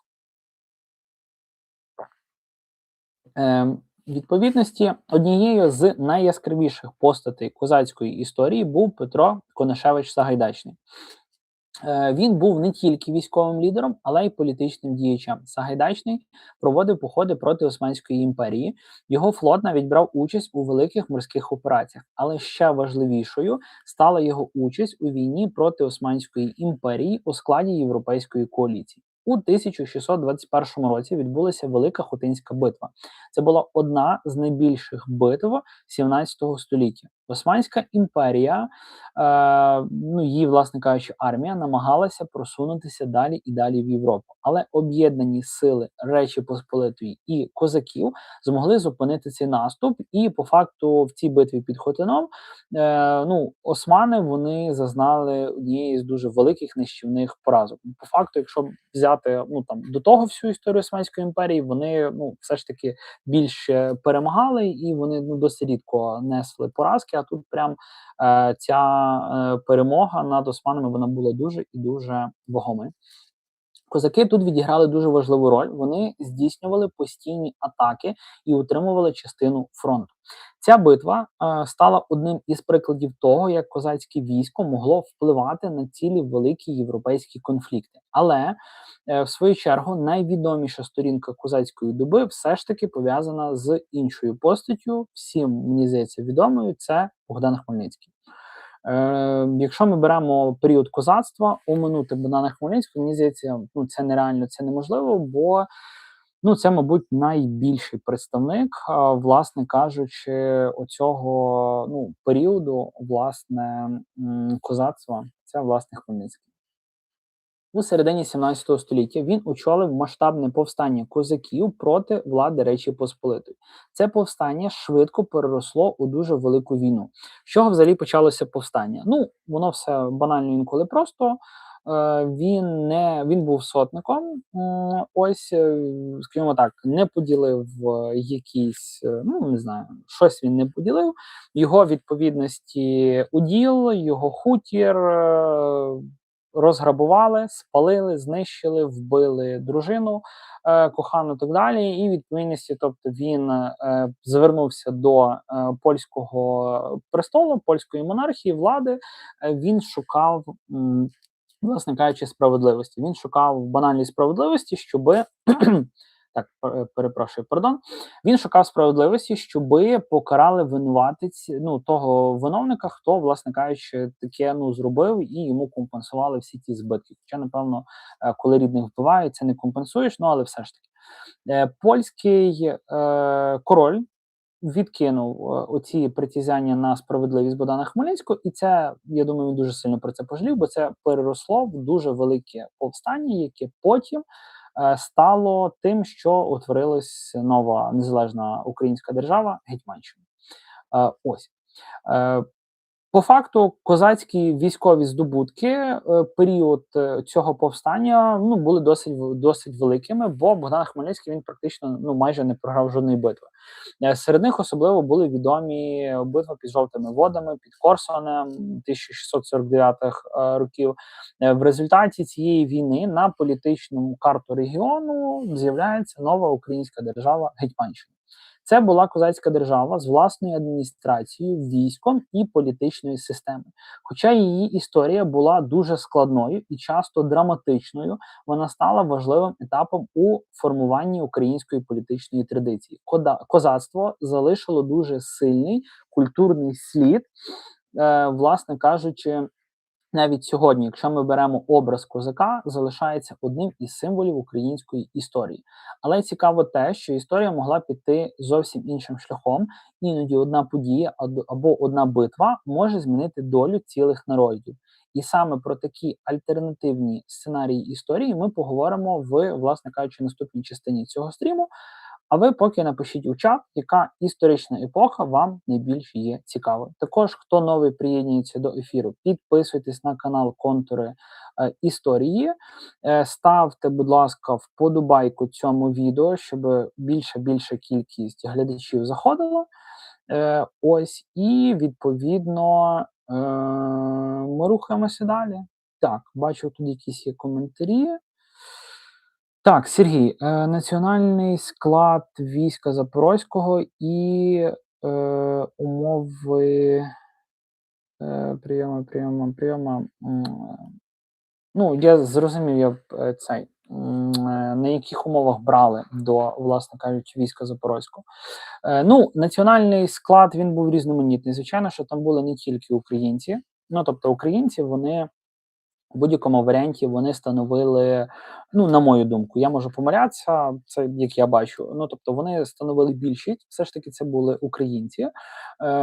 Ось, крім них, звичайно, закономірно. Ну, тобто, по факту, Запорізька Січ, вона де розташовувалася, тобто вона по факту зі трьох сторін була оточена ключовими державами того часу. З, так би мовити, північного заходу це були українські території, українські терени і Річ Посполита, ну, тобто Польща, там Угорщина, Литва, яку вони поглинили і так далі. Ось, тобто, відповідність з цих теренів могли на Запорізьку Січ попасти. Чому? Бо, ну, якийсь звичайний поляк, він себе теж не реалізував в Речі Посполитій, він знав, що є от там козаки, Запорізька Січ, він собі міг там перекочувати, мігрувати, і, наприклад, поляк міг стати козаком. Чому ні? Я думаю, що цілком міг, наприклад. З півдня це було Кримське ханство. Також вони аналогічно могли, так би мовити, втікати від, ну, не знаю, він міг бути там в Кримському ханстві образно якимось вбивцею, якимось злочинцем, щоб його не вбили, там, наприклад, не стратили, він собі міг втекти, допустимо, там на Січ. Теж цілком. Чому? Бо на Січі всіх приймали по факту. Ось, але ну, саме основне в них мало бути це православна віра, сповідувати. Ось, по факту вони мали володіти, ну, тобто, військовими навиками, мистецтвами, хоча цього могли цілком навчати. Ось, ну, і це такі, якби, ну, ключові, по факту, моменти. І, власне, з Північного Сходу, ну, тобто, Московською імперією, Московським царством. Ось, власне, Московським царством оточена і відповідно, ну, також цілком, я думаю, що закономірно, що відповідно могли бути ці, як його називається, ну, тобто, навіть і московит, допустимо, скажімо так, етнічний, та він, я думаю, що цілком козаком міг на Запорізькій Січі він міг ставати. Ось. Це якщо це. Так, тут ще є щось момент за Берестечко, тільки я не зрозумів нік, не знаю, як звати. Нік, Берестечко, що ви саме мали на увазі? Суто як битва, суто як що, бо, ну, не знаю, до чого це було. Ну, тобто, по факту, так, як одна із битв, відповідно, ну, тобто, одна із битв Богдана Хмельницького, цей період також вона була. По факту, розпочали з Жовтих Вод, Корсунь, битва під Пилявцями, ось, власне, Берестечко і так далі. Всі ці битви є розібрані, окремі цілковиті відео на моєму другому каналі «Учимо воїна». Тут теж зроблю такий невеличкий екскурс, бо хто більше приходить, підписується на контури історії, це мій другий канал, він є менший. Мій основний канал – це, власне, канал, це є «Учимо воїна». Це більший канал. Я зараз його трошечка, ну, якби, скажімо так, призупинив активне ведення за рахунок того, що там є знята монетизація. От до початку квітня чекаю на відновлення і сподіваюся, що якщо все буде окей, там відновиться монетизація, то я думаю, що перекочую і основний фокус буду приділяти, власне кажучи, ну, тобто, в цьому більшому каналу «Учимо воїна». Тому, по факту, ви можете підписуватися як на цей канал «Контури історії», також на мій другий канал «Учимо воїна», бо що там періодично виходять виходять по факту етери.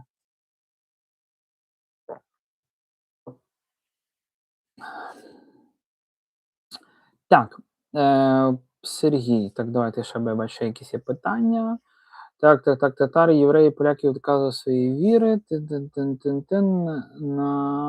Блін, так погано, що російською, бо мені треба перекладати на цей. В плані віри. В плані віри зараз дам відповідь. Ну, в першу чергу, ключове, якого брали на Запорізьку Січ, людина мала бути вільним, і вона мала бути неодруженою. Тобто це такі ключові речі, що по факту людина мала бути, ну, мала не бути кріпаком. Тобто, чому? Бо сама Запорозька Січ вона була утворенням і, можна сказати, державою вільних людей, тому їм по факту кріпаки були не потрібні. Чому? Бо коли, наприклад, запорожці вони могли воювати, боротися, допустимо, з Річчю Посполитою, там відповідності було розповсюджене кріпацтво. І той кріпак, він міг в бою перелякатися, побачити свого пана, міг вернутися, перебігти назад, перемітнутися до свого пана. І, так би мовити, кинути свого побратима козака на призволяще. І тому такі люди, як на мене, вони були на Русі точно не потрібні. В плані, чому не одруженим? Також, бо бо на Запорізькій Січі не було з жінками, з дітьми і так далі. Тобто, за рахунок того, щоб їм також не було що втрачати. Коли, власне, як з Богданом Хмельницьким, коли він втратив родину, свій якийсь наділ, тобто, в що це вилилося, в повстання повноцінне і так далі. Тому, і була одна із таких теж моментів, щоб людина була неодружена. І вони мали сповідувати православну віру. По факту знати також додатково українську мову, бо це була мова спілкування козаків, і відповідності пройти військове навчання. Але логічно, що якщо ця людина була кріпаком, вона ніколи шаблю там в руках не тримала, вона втекла на Запорізьку Січ, то там її навчали.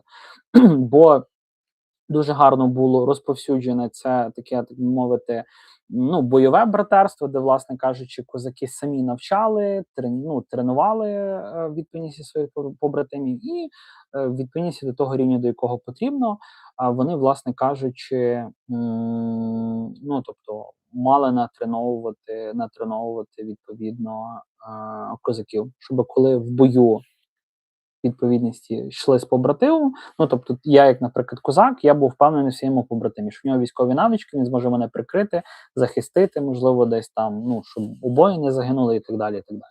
І, власне, цей віросповідання православ'я, тобто воно було обов'язковим. Якщо те, що я пару хвилин назад казав, мав на увазі за татарів, євреїв, поляків і так далі, тобто вони мали змінювати свої віросповідання. Тобто я просто допускаю, що чисто теоретично, тобто татарин, він те міг з мусульманина стати православним. Як це досить часто було, що з православ'я, з католиків, вони відповідно вони, коли татари або ці османи, тобто брали в полон на наших теренах, ось відповідно, коли попадали там в гареми, допустимо, до цього султана османського, то дівчина, допустимо, там з України, з наших теренів, якщо вона була православного віросповідання, щоб там стати султаною і так далі, вони приймали мусульманство. Тому це досить часто є. Та навіть по сьогоднішній час практикою, де віросповідання люди змінюють, тому, думаю, це право вибору, це вже інакша тематика. Так, ми з вами рухаємося далі. Так, я зупинився на періоді, власне, Гетьманщини, рухаємося далі. По факту, зараз оцю частину досить часто в коментарях, і я, в принципі, загалом згідний я згідний з двома частинами, категоріями, точніше так скажу, людей. Одна завжди притримується того тезису, що історія не терпить, а що, якби, аби було так, аби виграли, аби програли. Тобто історія – це вже те, що відбулося, тобто це вже минуле, і це такий, якби, факт, який відбувся. Тобто ми його можемо тільки вчити, досліджувати, робити якісь висновки, там проводити роботу над помилками, щоб цього далі не повторювати. Ось. Друга категорія людей, вона завжди, ну, скажімо так, ну, більше така романтична категорія людей, більше мрійники, що вони, ну, тобто досить часто задумуються, що би було, якби, от, допустимо, там, Русь, вона вистояла там під нападом Монголії. Що якби там Гетьманщина, вона не припинила своє існування, а вона переросла в повноцінну державу і так далі, і так далі. Я належу до другої категорії людей, бо я досить часто теж люблю за це роздумувати. Ось, скажімо так, щоби, ну, все ж таки інколи, якби щось історія пішла по інакшому якомусь вектору, так далі, то, власне кажучи, я, це також люблю. І тому, власне, оцей зараз блок буде, воно більше цьому присвячено. Історія, ну, тобто, для мене особисто зараз на даному етапі це не є просто якийсь там набір фактів, дат, все ж таки можна якісь роки не знати, не пам'ятати, там, або пам'ятати приблизно якесь століття, але більше заглиблюватися і розбиратися в якихось певних подіях, і особливо в причині і наслідок. От воно щось сталося, яка причина була цього, що сталося, і який наслідок, воно вилилося, що щось, наприклад, сталося.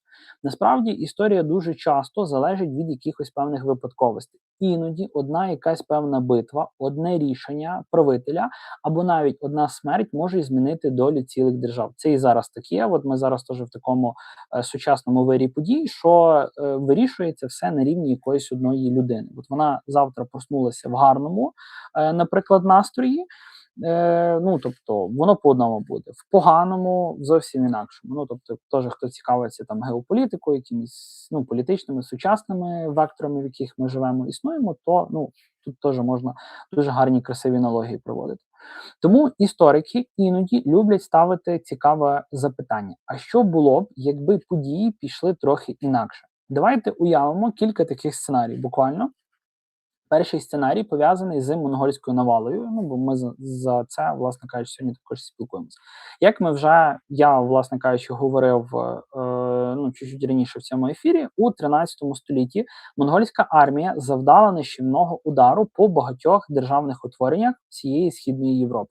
Було зруйновано дуже багато міст, змінилася політична карта регіону. Але уявімо на хвилину, що цього вторгнення просто банально не сталося. Ну, тобто монголи чомусь би вирішили на захід не йти, вони, можливо, там би йшли в Індію, ще кудись і так далі. До нас вони би не попхалися. Як могла би розвиватися історія, якби монгольської навали не було? Дуже ймовірно, що політичні центри Русі продовжили б розвиватися природним шляхом. Можливо, Київ зберіг би своє значення як один із головних центрів даного регіону, а можливо, з часом сформувалася б нова централізована держава на основі кількох князівств. Ну, як це там би закономірно могло бути, не знаю, там Галицько-Волинське, вони ж об'єднались, було спочатку Волинське князівство, було Галицьке князівство. Вони об'єднались, потім Данило Романович завоював Київ, ну, тобто він ще розширив, і так могло би, ну, тобто об'єднання всіх українських земель далі би відбутися. Ось, наприклад, у Франції або Англії у той самий період поступово формувалися сильні централізовані монархії. Ну, тобто Франція і Англія, вони теж дуже довгий період часу були роз'єднані. Зокрема, Англія, ну, тобто вона теж була там поділена на королівство Есекс, ця Нормандії, ну і так далі. Тобто вони були на різні ці, ну, королівства розділені, і теж в якийсь певний момент вони всі між собою повністю якби об'єдналися. Другий цікавий сценарій пов'язаний із козацькою власне державою. В 17 столітті повстання під проводом Богдана Хмельницького призвело до утворення Гетьманщини. З одного боку, це була держава з власною адміністрацією і військом, з іншого вона вже знаходилась між кількома великими державами. Ну і, власне, це була складна геополітична ситуація, і теж Богдана Хмельницькому дуже часто, що по сьогоднішній день називають там і зрадником, що він нас, скажімо так, віддав на поталу Росії і так далі, коли в 1654 році, ну, тобто, Переяславська ця укладення і так далі. Ну, тобто, на той час була така геополітична ситуація, що по факту Гетьманщина, на думку Хмельницького, вона не могла б існувати, вона б не могла втриматися без якогось певного протекторату з боку якоїсь сильнішої, більшої держави. Це, на жаль, як на мене, ну, скажімо так, дуже часта історична закономірність історії України, що у нас, якщо взяти ну там майже в будь-яке століття, ми завжди на когось надіємося, ми завжди на когось покладаємося і шукаємо велику якусь державу, країну, під, скажімо так, чиєю парасолькою ми зможемо заховатися від сонця. Ну тобто, це все 20 століття було за Скоропадського, за УНР, ну тобто весь час там на німці дивилися і так далі. Ну, на жаль, є як є. Історію нам тут просто треба вчити, робити з цього висновки, щоб більше таких помилок не допускати. Так, Любов, вітаю, Португалія. Дуже приємно, вітаю. Ставте, будь ласка, вподобайку цьому прямому ефіру, щоб більша кількість людей могла його переглянути. Так, Нік, яка у вас освіта для розуміння, чи варто підписуватися? Дивіться, якщо ви обираєте, чи варто підписуватися по освіті людині, то вам точно не треба підписуватися, і вам, напевно, на цьому каналі нема що точно робити. Якщо ви оперуєте суто по освіті, ну дивіться, я можу бути за освітою істориком, для прикладу, але я міг прогулювати пари, я міг ну, не ходити на лекції, не відвідувати і просто якимось чином закривати, здавати, допустимо, екзамени там і, наприклад, в кінцевому підсумку мати диплом, наприклад, історик. Ну, наявність диплому, вона нічого не дає, поняття освіти це теж таке розтяжиме. За освітою є фінансист. Перша в мене освіта не закінчена програміста, ось, але по факту, ну, я та людина, яка з дитинства цікавиться історією, розвивається, навчається, багато що нового досліджує, ну, відкриває для себе і так далі. Тому тут я ділюся власними думками, опираючись на історичні приклади, факти і так далі. Тому підписуючи чи не підписуйтесь, це ви собі для себе вирішуєте. Це вже діло по факту ваше. Так. Ми вертаємося до Гетьманщини періоду Богдана Хмельницького, що якби якось по-інакшому могла історія піти.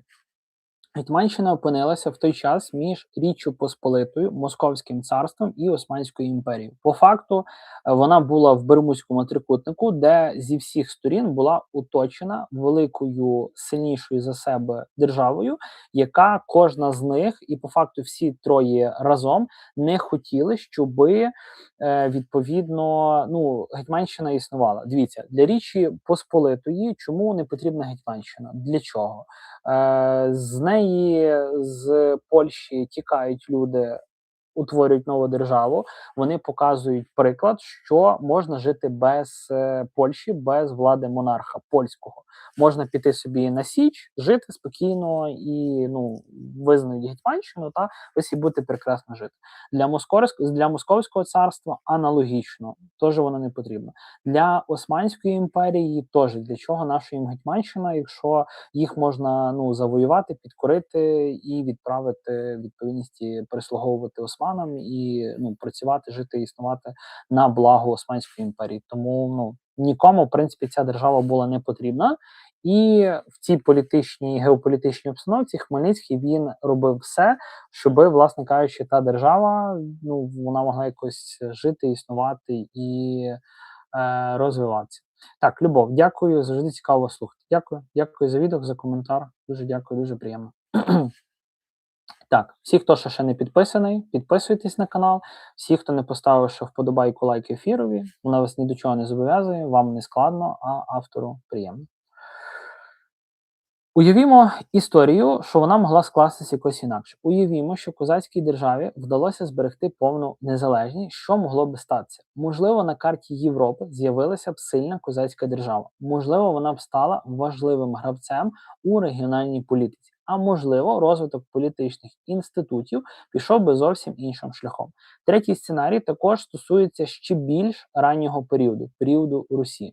Як ми говорили, відповідності спілкувалися раніше в цьому ефірі, після смерті Ярослава Мудрого держава почала дробитися на окремі князівства. Цей процес називають феодальною роздробленістю, але уявімо інакшу ситуацію. Уявімо, що система, ну, престолонаслідування була реорганізована, ну, якось зовсім по-інакшому. І влада передавалася більш централізовано. Тоді, можливо, Русь могла б залишитися єдиною державою значно довше. І якщо така держава змогла б пережити 13 століття, вона могла б стати однією з ключових держав Східної Європи. Можливо, тоді історія регіону виглядала би зовсім інакше. Звичайно, що ці сценарії це всього лише якісь певні історичні припущення, з якими я впевнений, будь-яка мисляча людина, хто цікавиться історією, так чи інакше, все рівно цьому задавала такі собі ідеї, думки, що би було, якби щось помінялось. Мені, наприклад, Османська імперія, їхнє престолонаслідування, воно імпонує тим, що воно, хоча і було жорстоке до певного періоду, до певного етапу, але воно було дуже і дуже сильно ефективним. Тобто в Османській імперії за Мехмеда II Фатіха був введений закон братовбивства по факту, де, наприклад, султан новий ставав, він мав право, тобто це не було обов'язково, це не було там 100% зобов'язання, але він мав право, яке його виправдовувало на рівні держави юридично і на рівні шейху іслама, тобто давали вони фетву на страту всіх його братів, всіх чоловічого роду претендентів на власне султанат, тобто на право стати султаном. Чому це робилося? Щоб в імперії Османській не було смути, щоб поки ще новий султан, він, скажімо так, укріплює своє правління, візири їхні, тобто вся їхній апарат управління, поки султан, він желізною рукою міг утвердитися на престолі, щоб не було якихось повстань, щоб якийсь його брат, племінник, внук, ще якийсь родич чоловічого роду, він не підняв навколо себе бунт прихильників і таким чином, щоб не було дробленості. Ось, тому, як на мене, виходячи з нашої історії Русі, це було дуже, скажімо так,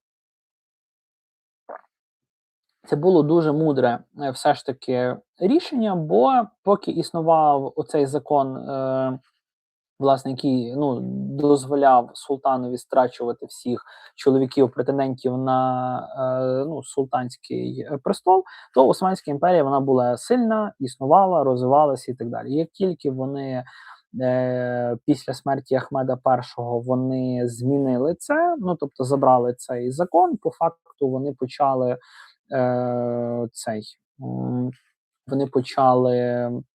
всіх претендентів чоловічого роду, скажімо так, не страчувати, давати їм життя, почались міжособиці, султанів почали страчувати, скидати, смути, і Османська імперія почала йти до занепаду. Так, Сергій, якби була не потрібна, то польський король не оплачував би жалування козакам. Що саме було не потрібне? Бо я вже за щось інакше говорив, ви десь, за щось попереднє, можливо, говорите, тому конкретизуйте, що саме було не потрібне. Мається на увазі, Гетьманщина була би не потрібна? Я маю на увазі, що Гетьманщина була не потрібна як незалежна країна, тобто як незалежне утворення. Те, що ви пишете, що польський король, коли вже платив цю заробітну плату, тобто коли вже платили козакам, реєстрове козацтво, це вже тоді, коли по факту Гетьманщина, вона вже була васалом, і Річ Посполита, тобто польський король, коли вже завоювали Гетьманщину, коли поділили на правобережну, лівобережну, тоді вже утворилося внаслідок там і за Виговського, за всіх подальших гетьманів, коли вже таке поняття, як реєстрове козацтво утворилося і в польське, реєстрове козацтво і, власне, українське, коли почали платити, тобто це вже трошки інакше, це вже васальна залежність, це вже коли наші терени завоювали, і, відповідності, ми входили в склад Речі Посполитої, зокрема, правобережна Україна. Це трошки інакші речі. Я мав на увазі, що не потрібна як незалежна самостійна держава, бо по факту, Гетьманщина, вона дуже довго не проіснувала, поділили на правобережну, лівобережну, правобережжя відійшло Річі Посполитій, а лівобережна відійшло Московському царству, по факту. Ось. Так, тому це такий невеличкий аналогія, власне, з престолонаслідуванням на Русі, і як це, наприклад, було в Османській імперії. Тож Європа цим, так би мовити, в лапках страждала, що теж, коли було багато претендентів, теж були міжособиці, війни і так далі. Але якщо брати з Руссю, то вона була більш нестабільна, вона більш була роздроблена, вона не настільки була унітарна. Все ж таки західні монархії Європи, вони були більш віддалені від різних таких варварських набігів, від всіх цих більших конфліктів, тому інституції вони були більш сильніші, було більш сильніше дворянство, на яких навіть якщо якогось короля не було, його скидало, то було дуже середній прошарок, і дворянство воно було дуже сильне, і за рахунок чого могла втримуватися сама монархія як інституція, ну і сама цілісна країна там Англії, Франції і так далі, і так далі. Ось саме тому історія така цікава, що вона ну інколи це просто збіг якихось певних обставин. Знаєте, просто от не повезло, не пощастило, воно так склалося. Вона ніколи не є абсолютною прямою лінією. Це скоріше складна мережа подій, де кожне рішення може мати дуже далекі наслідки. І саме тому так важливо вивчати історію глибше, а не тільки через короткі, ну, якісь формулювання, які є в підручниках. Тепер напишіть в чаті, яка історична подія, на вашу думку, найбільше змінила хід історії. Це може бути битва, якась там певна революція, відкриття, або навіть якесь певне рішення якогось одного правителя. Мені буде також цікаво почитати ваші думки, а тим часом ми підходимо вже до фіналу цього ефіру, ось цього стріму, в який я розповім декілька цікавих фактів з історії, які часто залишаються поза увагою підручників. Також, хто новий приєднується, ставимо лайк, вподобайку цьому етерові, підписуйтесь на канал Контури історії, ось, бо ми вже, власне кажучи, по цьому ефіру підходимо до завершення. Але наостанок хочу ще окреслити декілька цікавих фактів з історії.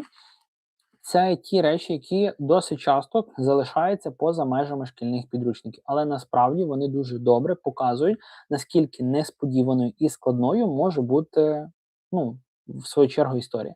Почнемо з одного цікавого факту про середньовічний Київ. У 11 столітті Київ був одним з найбільших міст Європи. За оцінками істориків, там порядка до 50 тисяч людей він, власне, міг налічувати. Але для того часу був дуже великий, в свою чергу, показник. Наприклад, в деяких містах Західної Європи населення ледве досягало декількох тисяч. Це означає, що Київ був не просто важливим політичним центром, а великим економічним і торговим містом.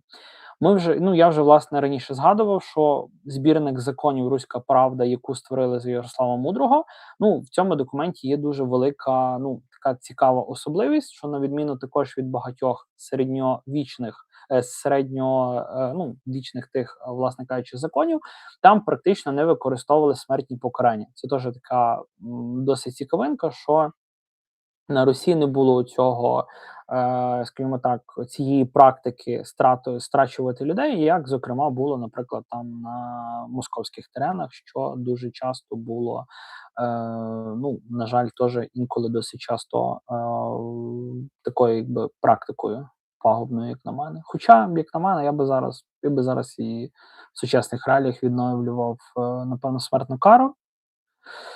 Але теж недосконалість правосуддя, що досить часто можуть страчувати невинних, як це по факту і було в середньовіччі і всю історію, власне кажучи, людей. Ми часто уявляємо середньовічні міста як маленькі поселення з якимись певними вузькими вулицями. І часто є це, справді таки було, це справді було досить часто правдою, але деякі міста того часу були справжніми мегаполісами. Наприклад, столиця Візантійської імперії Константинополь могла мати населення понад 400 тисяч людей. Тобто це колосальні масштаби. От уявіть собі, Київ там міг налічувати до 50 тисяч населення, Константинополь 400 тисяч. Це в 8 разів більша кількість населення. Тобто це, по факту, навіть якщо Київ там налічував 40 тисяч населення, 400, тобто в 10 разів, Константинополь по кількості людей, населення, він в рази був більшим за, власне кажучи, Київ.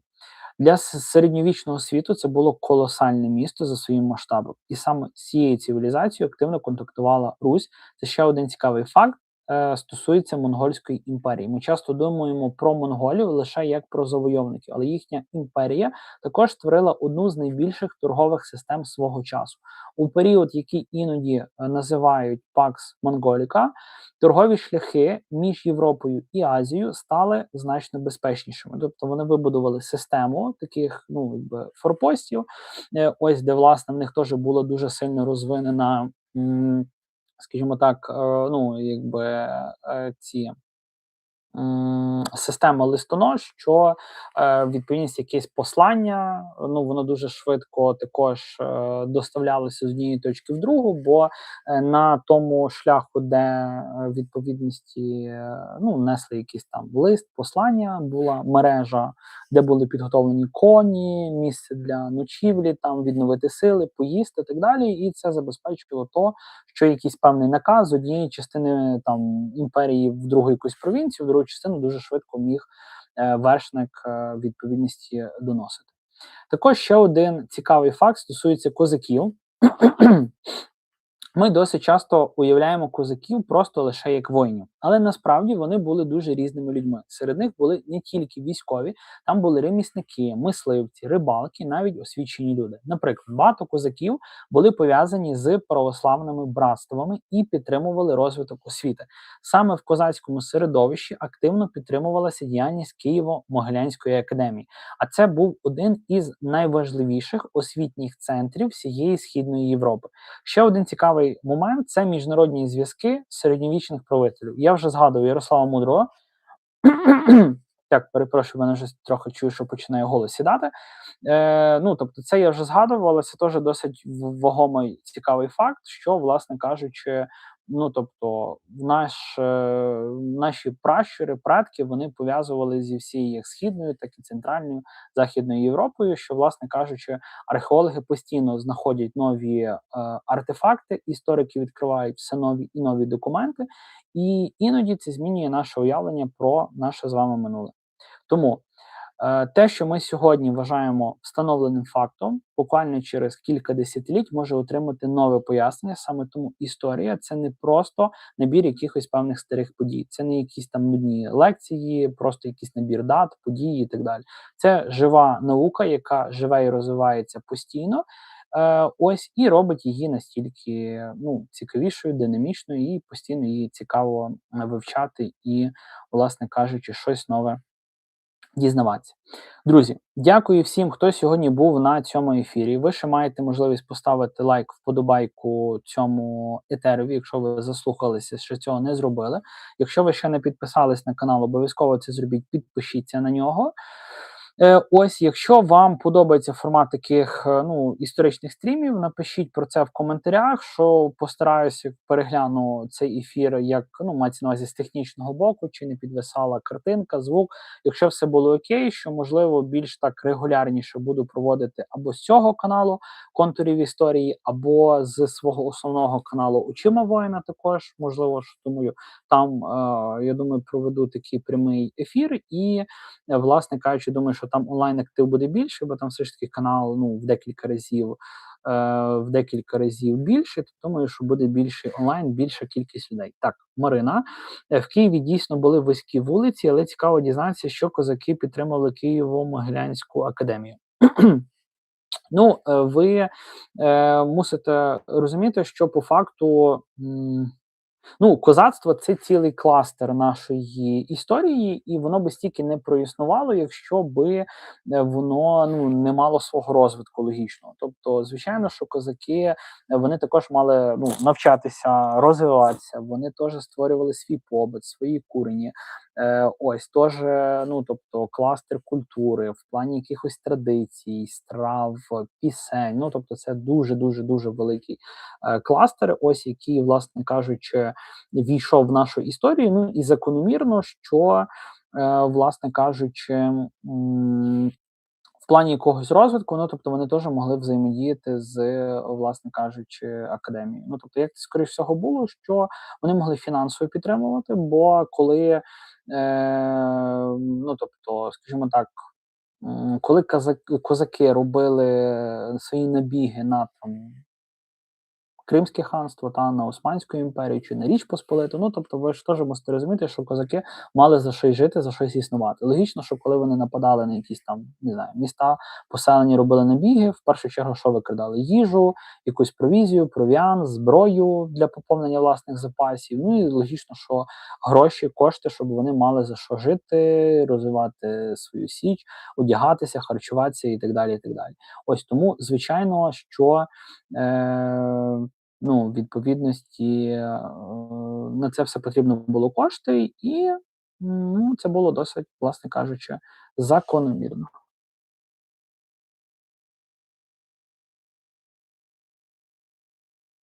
Так, зараз глянемо, чи картинка підвисає, не підвисає. Бачу, що трошки картинка почала підвисати. Так, не знаю, з якою затримкою чи йде як звук. Ось, зараз глянемо. Так, в будь-якому випадку ми вже рухаємося під завершення. Так, Марія, дякую за популяризацію нашої історії. Мені завжди цікаво дізнаватися про щось нове. Супер, дякую, що були на ефірі. Дякую, що переглядали, прослуховували. Ось, власне кажучи, що були. Якщо ще не підписані на канал, підписуйтеся, щоб не загубити, бо, як казав, буду старатися,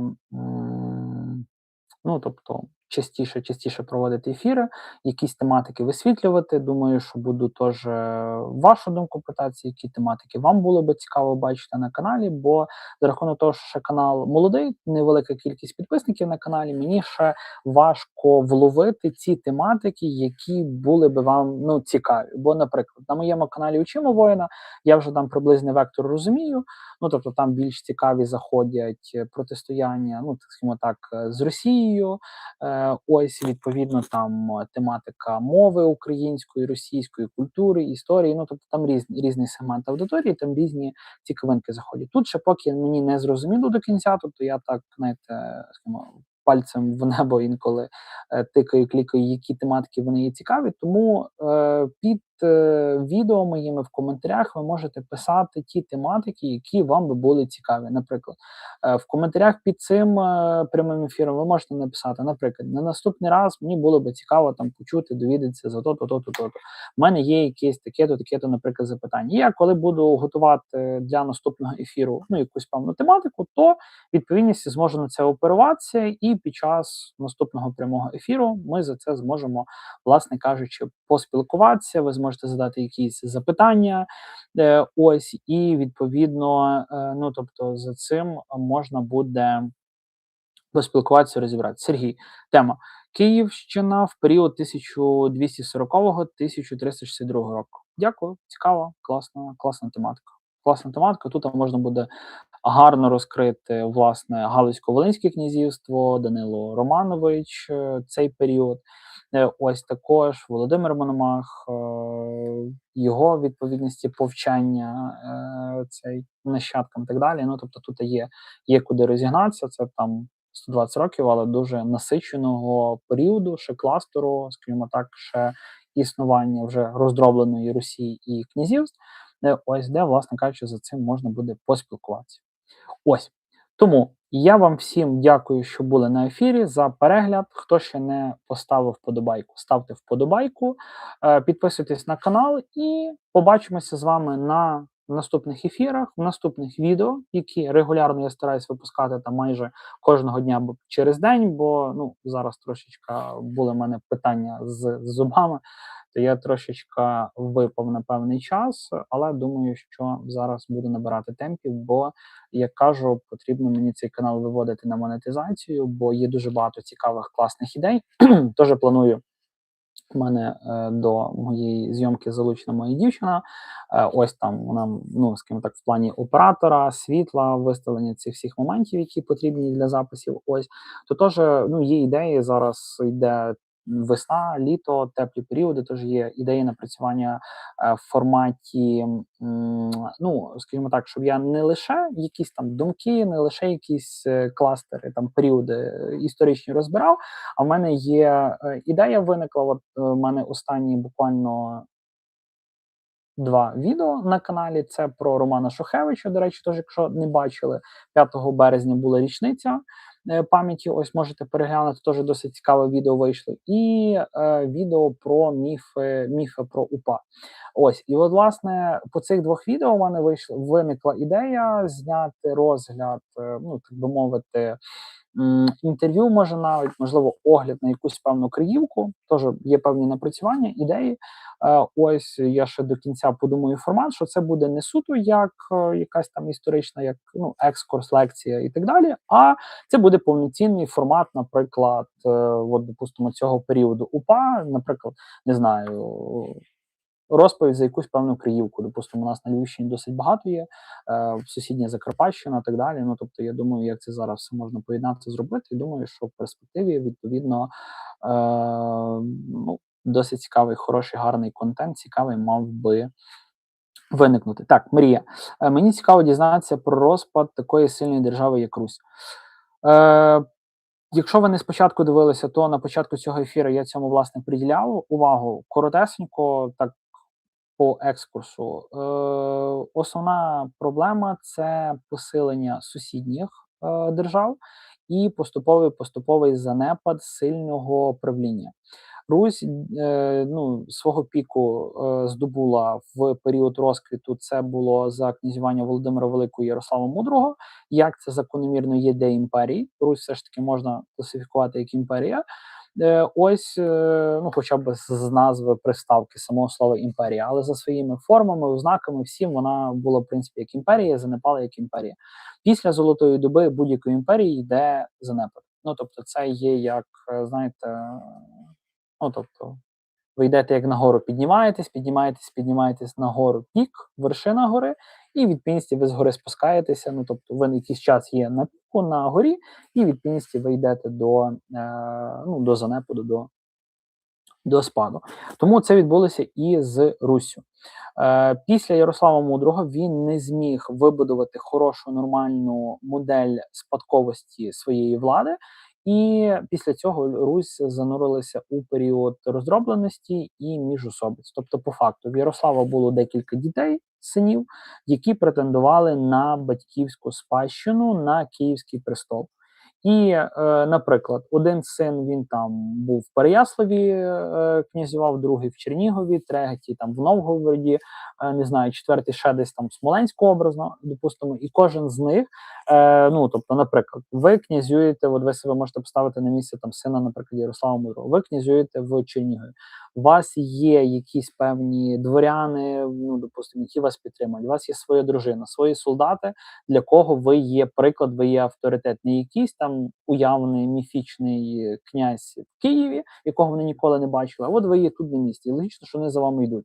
І так, в відповідності, формувалася своя вотчина, де кожен син, він збирав якусь свою дружину, свою армію, йшов на брата, або йшов одразу на Київ, наприклад, він перший зайшов в Київ, зайняв Київ, приходив другий його брат, брав в облогу Київ, ну, вони змагалися, гинули солдати, відповідності гинули самі князі, бо їх теж могли в ході битви поранити, вбити, знищити і так далі, і так далі. Ну і в такому періоді ну, варто ж так само пам'ятати, що Русь, їхні кордони, ну, не стояли на місці, ну, тобто були половці, були печеніги, були дуже багато кочових народів, племен, які нападали на Русь, вони теж переслідували свої інтереси, грабували, і так далі, і так далі. Ну і в цей період не було єдиної централізованої влади, і тому, відповідності, Русь поступово вона занепала. І от, власне, ця тематика, яку Сергій тут писав, Київщина періоду 1240-1362 року, це період цієї міжособиць, роздробленості, де, ну, тобто, десь якийсь, скажімо так, центр як держави поставав, падав, і дуже багато різних всяких причин, передумов для цього було. Тому в всіх наступних ефірах це більш ємко, чим формат запису якогось відео. Я думаю, за це ми поспілкуємося. Ось буду старатися частіше виходити, появлятися в прямих ефірах. Вам всім дякую за перегляд, за лайк, вподобайку під цим прямим ефіром. Всі, хто буде дивитися в записі, коментуйте, ставте вподобайку, підписуйтесь на канал і побачимося з вами на наступних прямих ефірах. Всім вдалого, гарного вечора і, саме головне, бережіть себе.